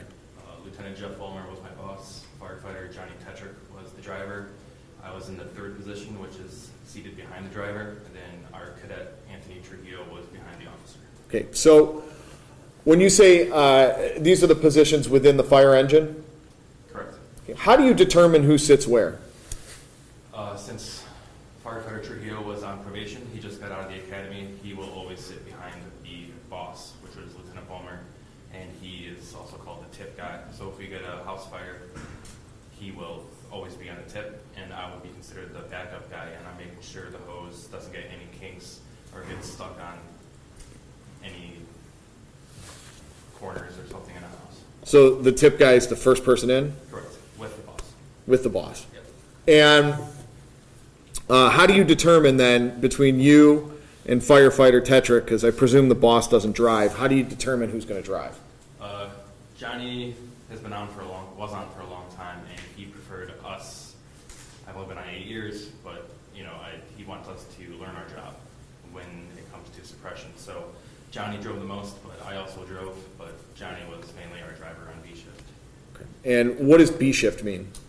B shift is, we are in a platoon schedule, so throughout the calendar year, it's A shift, B shift, and C shift. So there's 3 crews per day. Like everyone, the station is always manned. Okay. And on this particular day, did you have the opportunity to respond to a motor vehicle accident just past Martin Luther King Boulevard prior to Eddy Road along Interstate 90? Yes. Can you please tell the judge what happened and what you did? We were sitting down for dinner. I think it was a little bit before 8:30 p.m. We get a call for a possible rollover, or if it was a rollover, I don't really remember. We took East 74th to the East 72nd entrance, and I actually thought it was a huge accident because of the police presence. It was like, oh my gosh, what's going on here? And we get all the way to the left side. I remember Johnny driving over the rumble strips, and then the 2 tires were the rumble strips were in between the apparatus. We saw the rollover. Johnny pulled in front. I got out. Since firefighter Trujillo is the cadet, he will always usually grab the medical bag, and then he provides medical assistance to the patient if needed. So we pull up on scene. I get out. I see a dark pickup truck across the street. I tell Tony, the patients are over there, I think. I'm going to go check here. Lieutenant Vollmer and I walked around the rolled car. There was no one in there, for self-extrication. And while I was walking back, I picked up a windshield on the ground from that rollover, put it on the median, and then I saw some debris on the road. Specifically, it was a headlight from the rollover. And while I was in the back compartment, I saw a white blur. I heard a crunch. I thought it was the light that was ran over. I went around, I heard Lieutenant Vollmer screaming. I went to the back of the bumper to look. I actually thought it was a high-speed chase, actually, so I didn't know if any more cars were coming. I went around the apparatus because I didn't know if it was safe on the other side. I saw firefighter Trujillo at the body of Johnny Tetrick saying, "Burvis, I need you." I sprinted over there. We tended to Johnny as much as we could. Medic 40, I think it was Medic 40, came out of nowhere. We load and go. We got Johnny on the cot as fast as possible. I got the keys from one of the EMS workers, and I sat in the front seat waiting the okay to go, and I drove straight to UH. You drove the medical ambulance to UH? I did. And is that unusual that one of the firefighters would drive an EMS vehicle? Absolutely not. It's really only for traumas. So EMS rolls with 2 people at once. Depending on the situation, like if it was a full trauma or full arrest, there will be multiple people working on the patient, and then a firefighter will be standby in the driver's seat of the ambulance waiting to go. So this was not the first time you'd driven an EMS ambulance? Absolutely not. Okay. Even though your divisions are separate? Correct. Okay. We're on the same team. Now, you mentioned that you believed it was a much larger accident when you guys got on the freeway. Why is that? All the police there. Well, here, And it was like, so the call came in around 8:30, I think, and there was already a traffic jam. Like it was pretty, like we thought it was huge because, or I thought it was huge, just because of the amount of traffic that was kind of stopped or going slow, and then just, I think, 5, 6 cop cars. now, over the course of your 8 years with the fire department, this isn't the first time you've tended to an accident on Interstate 90, is it? How often, in your experience, is the police department on scene first? Quite common. And are there usually this much police presence when they are on scene first? No, that's why I thought it was a big deal, but then after the whole thing, I realized that it was on the border of Brett and Cleveland. Now, I'm going to show you it'll be marked for identification purposes as State's Exhibit 1, okay? So, Mr. Burvis, you recognize State's Exhibit 1? Yes. And you've seen this before, correct? Correct. And are you aware, or do you recall where you are in position here at the beginning of this video? I believe I'm standing next to Lieutenant Vollmer, who is bending down. I am the yellow, high visible jacket. Okay.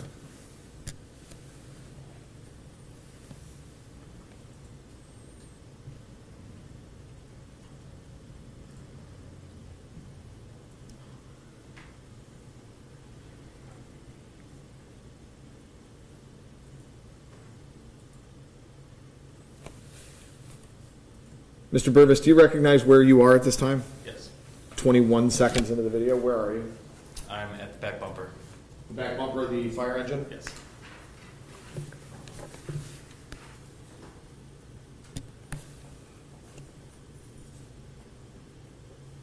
Near the American flag? Yes.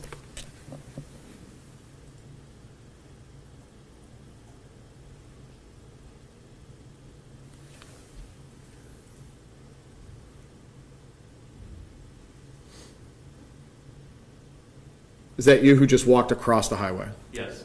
And why'd you go around the front of the fire truck? Because I wasn't sure if it was safe to walk across the street or walk across the highway. Okay. Now, let me ask you this, Firefighter Burvis. Are there times then that you drive the fire truck? Yes. When you guys arrive on scene as a regular firefighter, and when I say that I mean not the boss, who makes the determination as to where you're going to park and how you're going to park? Is it the driver or is it the boss? Combination of both. Okay. And everyone else just follows suit then? You go through your checklist? Correct. Now, on this particular night, when you arrived on scene, did you feel safe proceeding with your checklist based on what you observed when you guys, firefighter Tetrick, parked the fire engine? Very much so. Why? Again, the police presence, the actual civilians who were completely stopped, they're kind of like a barrier as well in lanes 3 and 4. Is it fair to say that there was some traffic that was proceeding through in lanes 3 or 4? It was controlled traffic, slowly getting through. What do you say? What do you mean when you say controlled traffic? Not quite. Excuse me. I don't really quite recall, but I believe I think it was an off-duty police officer involved with the accident, and there were some uniformed police officers guiding traffic slowly through the scene. And you mentioned that you did a 360 of the rollover vehicle? Yes, with my lieutenant.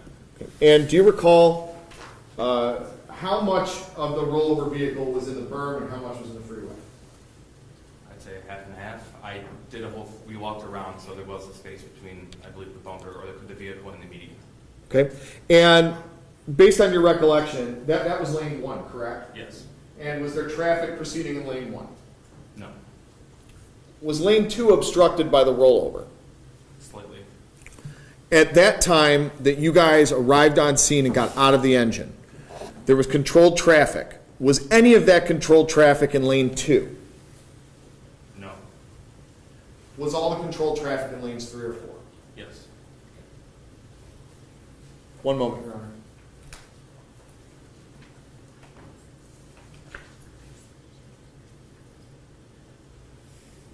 Initially, you had stated that you thought there might be a high-speed chase. Yes. What gave you that inkling? The fact that someone went through a scene on the highway when there's cops and firefighters everywhere. What did you hear or see? I saw what I saw a white blur, and I heard what I thought was the crunch of the headlamp, that I was going to get a tool to get out of the highway. Nothing further, Your Honor. Pause.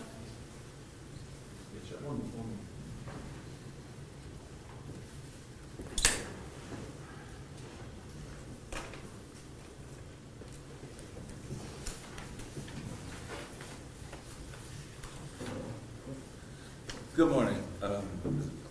Firefighter Burvis, is that proper? Yes, sir. Okay, thank you. Let me first start by offering my condolences to the Cleveland Fire Department for your loss. Okay. I'm here on behalf of Mr. Leander Bissell. My name is Daryl Denny. I'm here to ask just a few questions about that evening, okay? Now, Firefighter Burvis, you said you had 8 years of experience, correct? Correct. And you know approximately how many accident scenes you've actually driven to in your experience as the driver of the engine? When I drive, it's probably at least 1 to 2 a shift, maybe more. So a lot. Okay. And when you drive to these scenes, just in your experience and what you feel is proper, where would you like to position your vehicle or apparatus for purposes of examining the scene? Well, it's all circumstantial. For instance, if it's not rolled over and there's like no steam or anything coming off the vehicle, if we're first on scene, we would park in front. But if a car's rolled over and our lieutenant thinks there could potentially be it catch on fire, we would park in front of it because that's where all of our hose is and it's easy to pull off. Did you see any smoke or anything that would give you that impression in this incident? I would say steam, yes. Steam. Steam or something was definitely coming off the bottom of the car that was rolled over. Now,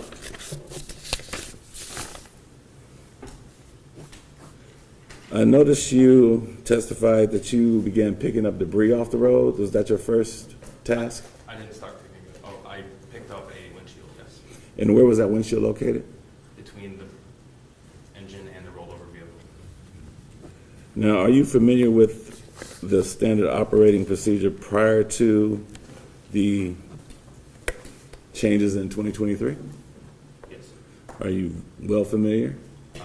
I just do what my boss tells me. Okay. Do you know what the standard operating procedure is as it relates to trash collection by your department? And as it relates to motor vehicle scenes? Not off the top of my head. If I were to show you that, would that help you remember what that policy is? Possibly. May I approach? Okay.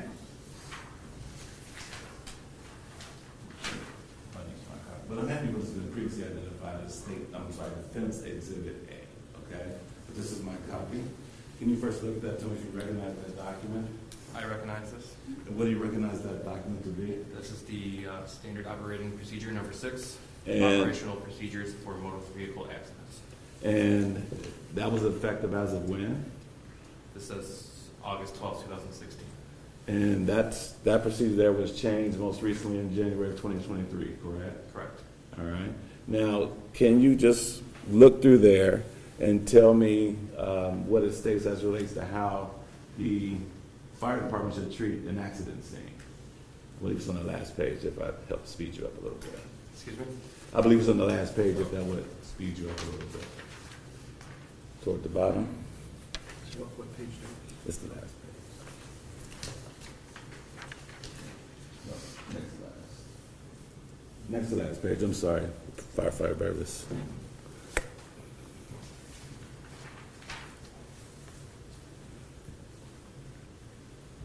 Toward the bottom of the page, first sentence.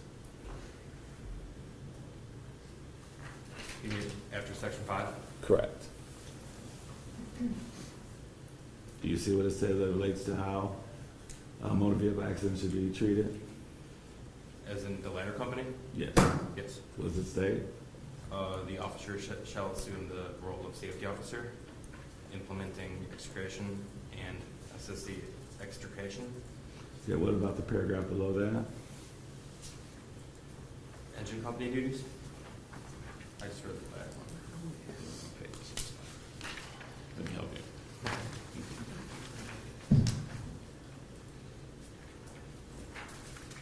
Turn you to page 5 of 6, paragraph toward the bottom of the page.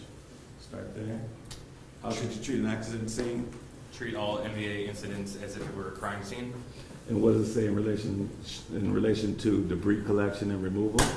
Large debris in the roadway may inhibit the response of emergency vehicles. If this debris is moved to provide better access to the traffic flow, its placement must be noted and reported to responding CPD officers. And in your instance, did you feel that windshield was, prohibiting you from doing your job at that time? No. Now, there's another paragraph as relates to your duties as relates to debris collection. And it notes that you should be treating all MVAs as a crime scene. You recall that? Have you heard that before? Yes. And you also note that you're not supposed to remove vehicles from the roadway, yes? Yes. And not disturb any evidence in instances of fatality, criminal activity, or major injury, yes?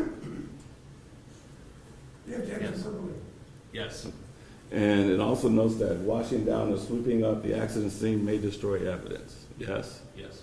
So technically speaking, would you agree that any debris in the roadway at that time should have been left there for the Cleveland Police Department or Brattlon Police Department to remove, based on your standard operating procedure? When you say it like that, yes, but Johnny wasn't killed either. We'll get to that in a second. Would you believe, or would you understand your standard operating procedure to be not to remove any debris from the roadway? Yes. Okay, thank you. Now, you note in your direct examination by Mr. Mazzone that there was a large police presence as you approached, yes? Yes. And you also noted that there were both officers from the Cleveland Police Department as well as the Brattlon Police Department. Yes. Yes. And were you privy to the discussion and or decision that there was a discrepancy because this particular incident, meaning the rollover incident, happened on the border of Brattlon and Cleveland? No. Were you aware that it happened on the border of Bracknell and Cleveland? I wasn't, I know that Bracknell's right there. I'm not sure exactly where the line is where it turns into Bracknell. Did you later find out that it was, in fact, involving potentially two jurisdictions? I definitely did. That made sense about the major police presence. Thank you.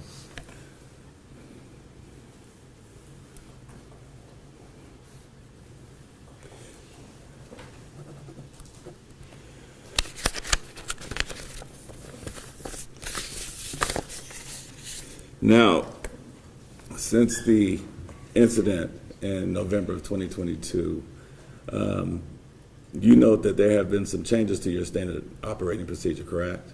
Yes. And a lot of those relate to how you park your vehicle in accidents, yes? Yes. And of course, trash collection, yes? Yes. And is it fair to say that at accident scenes to date, you are now required to block traffic with your vehicle to ensure safety of your fellow firefighters? Yes. And would you also agree that trash collection is a no-no? You're not supposed to collect any debris from the roadway? I'm not quite sure if it says that in the new word.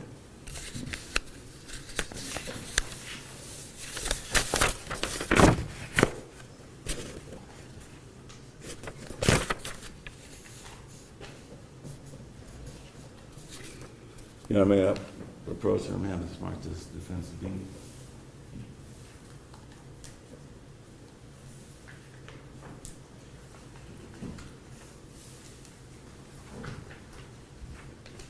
Firefighter Burvis, man, must have been marked as defense exhibit B. Would you look at that and tell me if you recognize that document? I recognize it. What do you recognize that to be? This is the updated version of the standard operating procedure. And number that's 6, and that's updated as of what date? January 16, 23. Okay. Now I want to direct your attention to this copy. To section 2.2.1.2. And what does that section state as relates to debris removal? Debris removal, absorbent spreading, etc., outside of the blocked work area shall not be performed without the physical protection of a blocking emergency vehicle, which may also include CPD or other agencies on scene. Thank you. So that's a change from your prior standing operating procedure, isn't it? Updated, yes. Sorry, Daryl, where was that? 22.12, yes.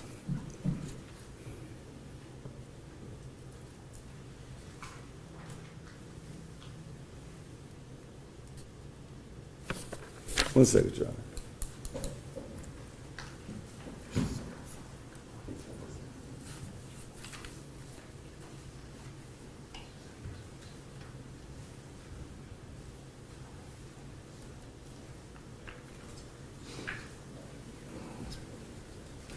All right, Firefighter Burvis, I want to back up a little bit. I want to talk about the scene as you observed it as you pull up, okay?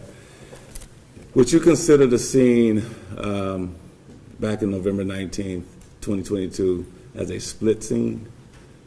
A split scene? Yes, meaning there's something going on your left side of that road, there's something going on the right side of the road. Well, the rollover would have taken priority. Sorry. One question at a time. Is that a split scene? Is that what would be described as a split scene? We, in hindsight, yes, but at the time, we were more concerned of the rollover. The car across the street, we didn't know what was involved, or if it was a good Samaritan helping out someone who just rolled over. Were you aware that occupants from your specific engine had crossed the freeway to deal with people on the berm while you were examining the rollover vehicle? Yes, I told firefighter Trujillo that I think the patients are across the street. Now, at that point, was that now officially becoming a split scene, or I'm not really familiar with the term split scene, sir. I never really used that. you never used that, never seen it in standard operating procedure? No.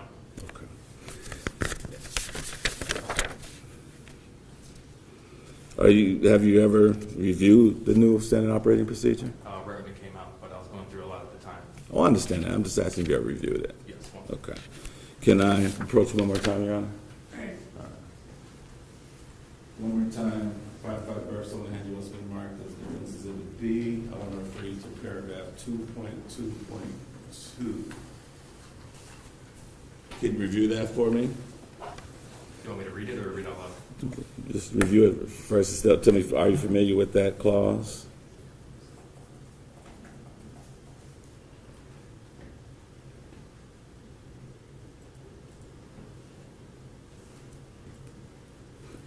And what does that say as it relates to split scenes?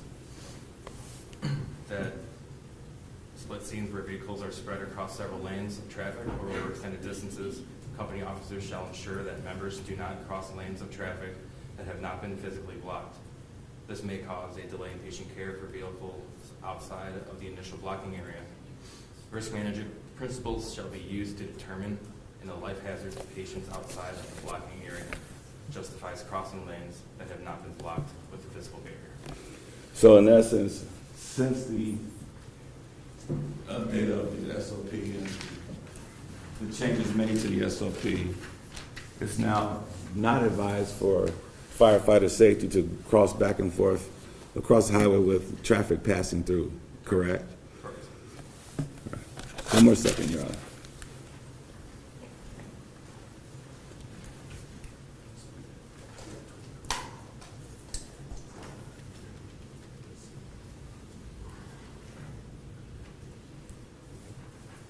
Nothing further, Judge. Please, direct. Yes. So, Mr. Burvis, first of all, with regard to when there's a motor vehicle accident or frankly a house fire in the city of Bracknell, who responds? Cleveland Fire, Okay. So it's not unusual to deal with the Bracknell Police Department. not at all, especially right there. Now, debris collection under the previous protocol.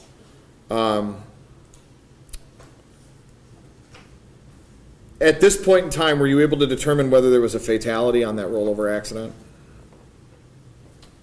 I mean, before the incident? Correct. Sorry. Before the collision with firefighter Before the Tetrick. collision, yeah, there was no one in the rollover vehicle, Okay. So it was not a fatality. not fatality. And was it a major injury type motor vehicle accident? Potentially, yes. Potentially. Based on what you knew at the scene, was it a major injury Definitely with a rollover and potential fire. and a potential fire? But you did find it necessary to remove a windshield. It was already on the ground. Okay. Where at? I believe it's between engine 22 and the rollover vehicle. Okay, so the full windshield from the vehicle that was rolled over? Yes, I drove by it numerous times, going back and forth from work. Okay. Now, a lot's been made of the post-January 2023 standard operating procedure, correct? Yes. Yeah, that was after this accident? Yes, Okay. The rollover accident that you guys were investigating? correct. And the collision with firefighter Tetrick? Yes. And did you guys, when you arrived on scene, consult with the police officers who were on scene in terms of what was going on? I believe when I was at the rollover with Lieutenant Vollmer, there was an officer, like, telling us no one's in there, but we also had to check to verify ourselves. Okay. And at the time you were examining the rollover, was lane 1 blocked? Yes, It was lane 2 blocked? yes, Just by the police? yes. Nothing further. Any recourse? No, Your Honor, thank you. You may step down, thank you. Your Honor, I think we can get one more on before lunch. We'll do firefighter Tony Trujillo. You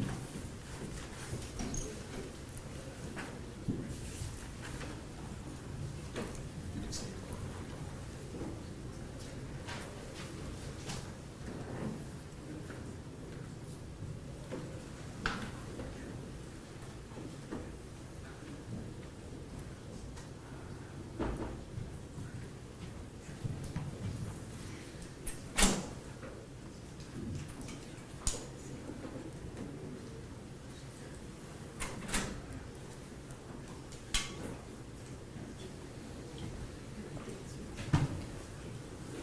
Raise your right hand, please. You solemnly swear, excuse me, you testify to the truth, the whole truth, And nothing but the truth, and this you do is you swear to the God of pain and penalty of perjury. I do, Your Honor.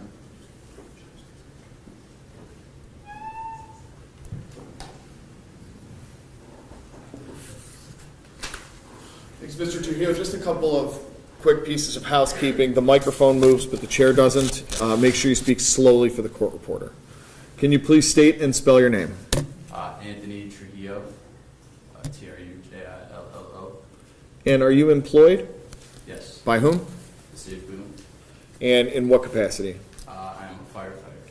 With the Division of Fire? Yes. And where are you currently assigned? Engine 22. How long have you been with the Cleveland Fire Department? A little over a year. Prior to that, what did you do? Nothing really. It's your first career? Yes. Okay. And so you're a new firefighter. Yes. And what is your duty then as a rookie probationer and into your first year? How does that work with the fire department?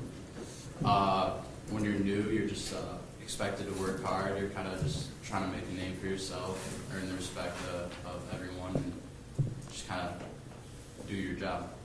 And where were you initially assigned? Engine 22. Okay, where you currently are? Yes. How long will you be assigned to Engine 22? For the remainder of this year. And then do you have any idea where you'll go after that? Not now. How does that training go at the beginning of your career before you end up somewhere permanently? Well, you go through 3 separate moves, but before that you go through the academy. And once you graduate from the academy, you go to your first move, which is mine's Engine 22. And you were on probation at the time? Yes. How does that work? The probation period is until you're a 3rd grade firefighter, which is 6 months once you graduate the academy. Okay. And what are your duties then as the probationer in the house?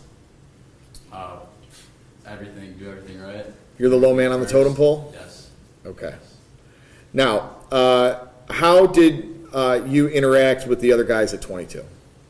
Well, at first I was nervous. I wanted them to respect me. I wanted to make a good name for myself, and I don't know, just kind of quiet and did my job.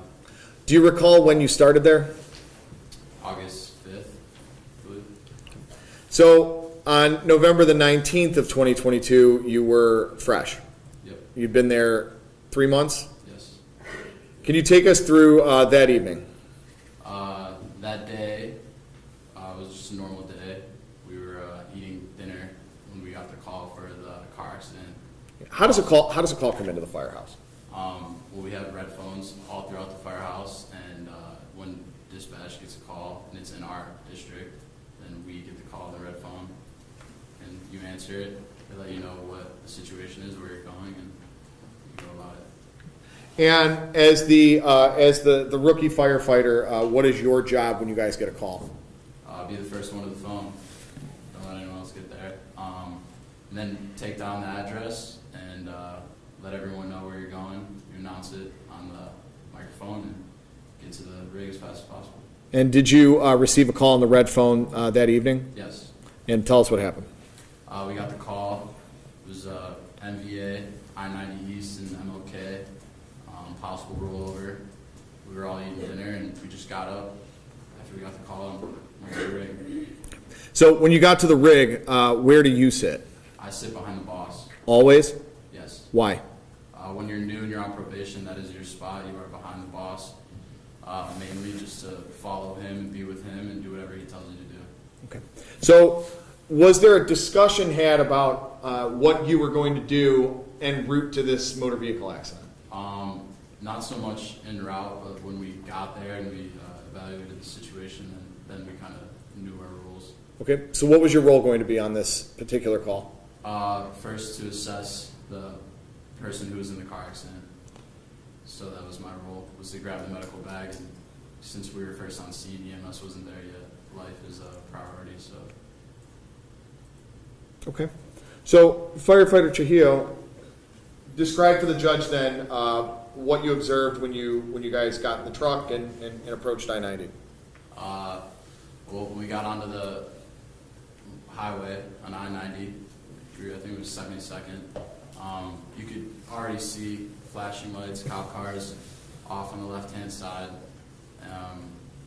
We just kind of were weaving through traffic, weaving around the cop cars, getting to the accident. We were looking for it mainly because there were so many cop cars, we didn't know where it was at until we got all the way up there. And once you got all the way up there, what happened? We parked the rig. I grabbed the medical bag because we found that the person involved in the car accident was on the bed of the truck on the other side of the highway, and I followed my senior man, Who was your senior man at that time? Johnny. And once you guys got out of the truck, what'd you do? We waited with a cop who stopped traffic so we could cross, and then we walked across. The guy who was involved in the car accident was fine. We let him know that the ambulance was on the way and they were probably going to check him out. And then Johnny started to walk back, and I walked back with him. Okay. So at the time you guys stopped, and let me offer my condolences on the loss of your brother, firefighter Tetrick. Was there still traffic traveling in any of the 4 lanes of the freeway when you guys got on scene? When we got on scene? Yes. I don't remember, but I think if there was, it was not a lot of cars. I think maybe the cars were leaving from what was blocked off. Because when we walked across, the highway was shut down. There was no cars coming from that. Now, what about when you and Johnny walked back after assessing the patient? Were there any cars still going through No. lanes 3 or 4? No, they were stopped. And what happened next? We were walking back. I heard something, like a car or something accelerating. And when I looked, I saw a car coming. I looked at Johnny, and it just hit him. Approximately how far behind Johnny were you? I was pretty close to him, maybe a couple feet, And you said you could hear a car accelerating? something like that, yeah. What do you mean? I just heard a car, like how you hear a car drive by when you're walking or something like that. Now, at the time, when you guys exit your fire truck, your fire engine, is it idling? Yes. And was there other traffic stopped at the time you guys were driving or walking across? When we were walking across, there was a car stopped, and when we started to walk back, there was a car stopped. And those were those cars idling as well? Yes. And you were still able to hear a car accelerating? Yes. So what happened next? Well, after Johnny was struck, I immediately ran to him and tried to see what I could do to help him out. And what were you able to do? What'd you observe? Well, when I got to him, he was kind of just laying there, looking off. His eyes were open, and he just wasn't moving, wasn't making any noise. He was just laying there. What'd you do next? I called for Brian to come over. I called for everyone, and we put a collar on him. And while the time we did that, the ambulance pulled up. We put him on the cot and started to transport him. Did you also go in the transport with Lieutenant Vollmer and firefighter Burvis? Yes. Where were you in the ambulance? I was in the back. With Johnny? With Johnny, we were doing chest compressions and giving him air. What happened next? Just did that the entire time to the hospital. We were trying to breathe for him and providing CPR. And then when we got there, we handed him off to the trauma unit and waited. Now, in preparation for testimony today, you've seen a video of the accident, correct? Yes. The rollover accident and then the collision with firefighter Tetrick? Yes. Okay. I'm going to show you what will be marked for identification purposes as State's Exhibit 1. Now, I'm going to pause this right at the beginning here. Based on your recollection of this video, when it begins, are you guys already over with the pickup truck and the possible patient from the rollover accident? From right now, no, we are still in the rig, it looks like. Well, let me play it for you. Oh, yeah. Okay, so Officer Trujillo, and I'm, for the record, stopping this in 5 seconds. What are we observing here at this time? That was after we told him. He said he was good, he didn't need anything. We told him that the ambulance was coming and they were gonna check them out. And is there traffic moving through at this time? Yes. Okay. And in which lanes? 3 and 4. Now, when you and Johnny went from the rig to the pickup truck, were there officers on scene at that time? Police officers? Yes. And did they stop traffic in order to ensure you would be able to cross safely? Yes. Okay. While you were assessing the patient, do you recall if there was any traffic, as we're seeing here, proceeding in lanes 3 or 4? I do not recall. Okay. Now, after these cars traveled through, before Johnny was struck, was there any other cars traveling through in lanes 3 or 4? I don't remember. Okay. I'm going to continue to play the video at this point. I'm going to pause this right before the collision. Can you identify where Johnny is in this video at this time? He's going to lane 2. Okay. And with the yellow vest? Yes. And where are you at in proximity to Johnny? Right behind him with the red bags. Okay, and you're wearing your fire vest, your My fire. turnout coat, yes. It was raining. Okay. It was cold. And that red bag is the medical bag? That is our medical bag, yes. What's contained in the medical bag? There's oxygen, pulse ox and blood pressure cuffs, just simple vital signs. Okay.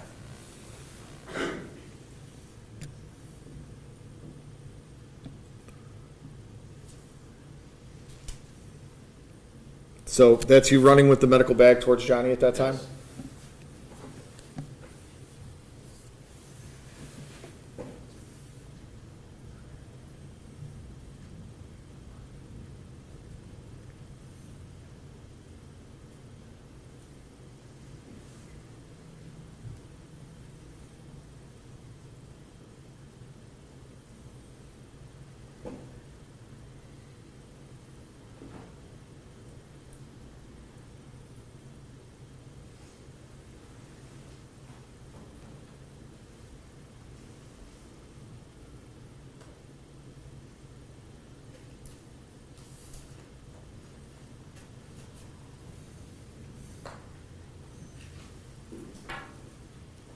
So firefighter Trujillo, we're seeing the ambulance drive through at 1 minute and 4 seconds. Is that medic 40?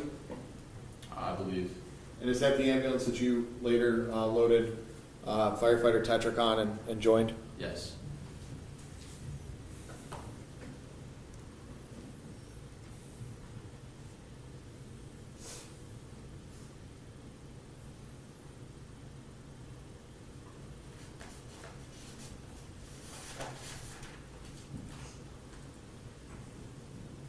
Okay. So, Officer Trujillo, what we just viewed here, at this point in time, then you're rendering first aid and you go over to the hospital. Yes. What happened after you were at the hospital? It wasn't long until they pronounced him dead. So right when we transferred care, we were just there with everyone, and then they pronounced it, and everyone came. Now, did you have an opportunity to speak with investigators from Cleveland Police and Bracknell Police afterwards? Bracknell Police. Yes. Bracknell. And firefighter Trujillo, as a probationer, how many MVAs had you been on prior to this in that 3 months? Probably a dozen or more. Any of them on the freeway? Couple, yes. And your job is basically to stay tethered to your boss, correct? Yes. At the time you arrived on scene, and I'm going to ask you and not what you think everyone else was doing, did you feel safe given the way the scene was set up when you exited the fire engine? Yes. Okay. Why? Well, the cars that were there were slowly moving, or if not stopping, and then continuing to go on, and it seemed pretty secure for the most part. Was there a police presence in the immediate vicinity of the rollover accident where you folks got out of the fire engine? There was, yes. And did that contribute to your feeling of safety? Yes, the police officer that helped us cross. 1 moment, Your Honor.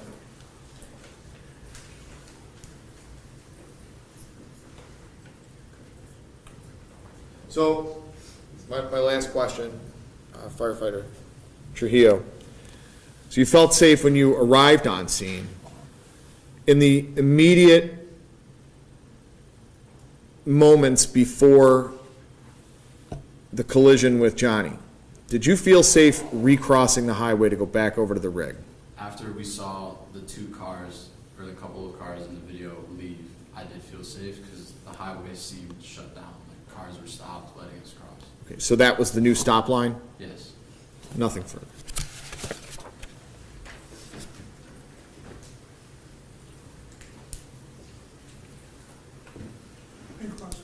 Thank you, Your Honor. Good afternoon, firefighter Trujillo. Trujillo. Please spell your first name. Anthony, A-N-T. No, I'm sorry. Your last name is my fault. Trujillo. Thank you. It's on the First and foremost, firefighter Trujillo, we extend our condolences to you and your firefighter brothers. I'm just going to ask a couple questions, okay? If there's anything I ask that you don't understand, just let me know and I'll rephrase it, okay? Okay. All right. You were on the fire department for how long before this accident? 3.5 months. It's safe to say that you wouldn't necessarily tell Lieutenant Vollmer or Johnny firefighter Tetrick where to park that rig? No. Okay. I am going to show you what's been previously marked as State's Exhibit 1, okay? We just looked at that video, Okay. and I'm going to back it up a little bit.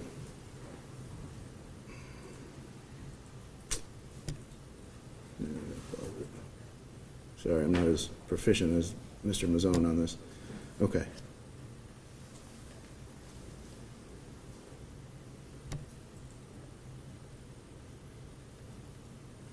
All right.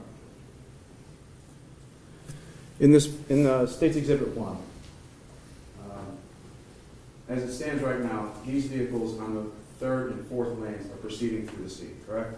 Yes. And you guys are over here to the right. Yes. Right. Once those automobiles get through this scene, the next vehicle in line is this semi-truck, right? Yes. And you'd agree that he's straddling lanes 3 and 4? Objection? Overruled. Go ahead. I don't know. Okay.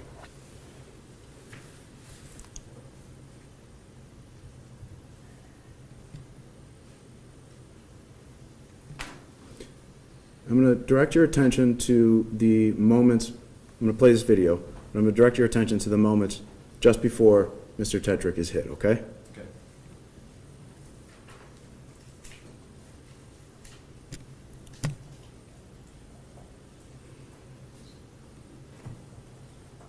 Play it one more time.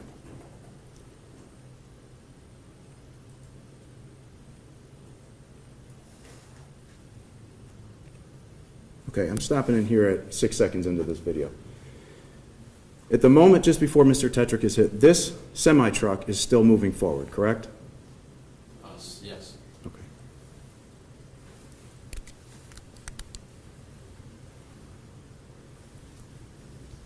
One more, Your Honor.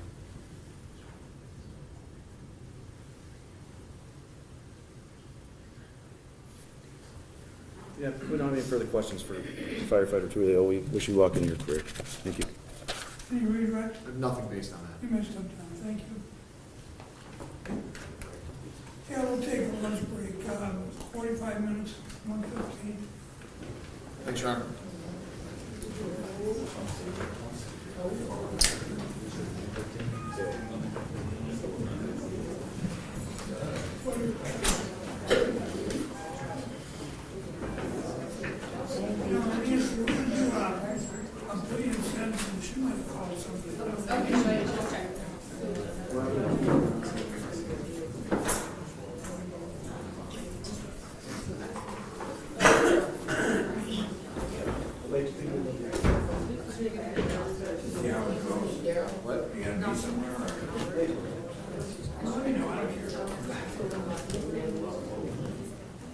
No, I want Howard before.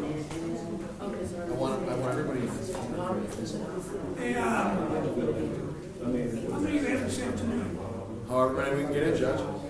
Let me know. What time do you want to go till? Okay. Play by ear. All right. When anyone gets tired. All the science is tomorrow, so.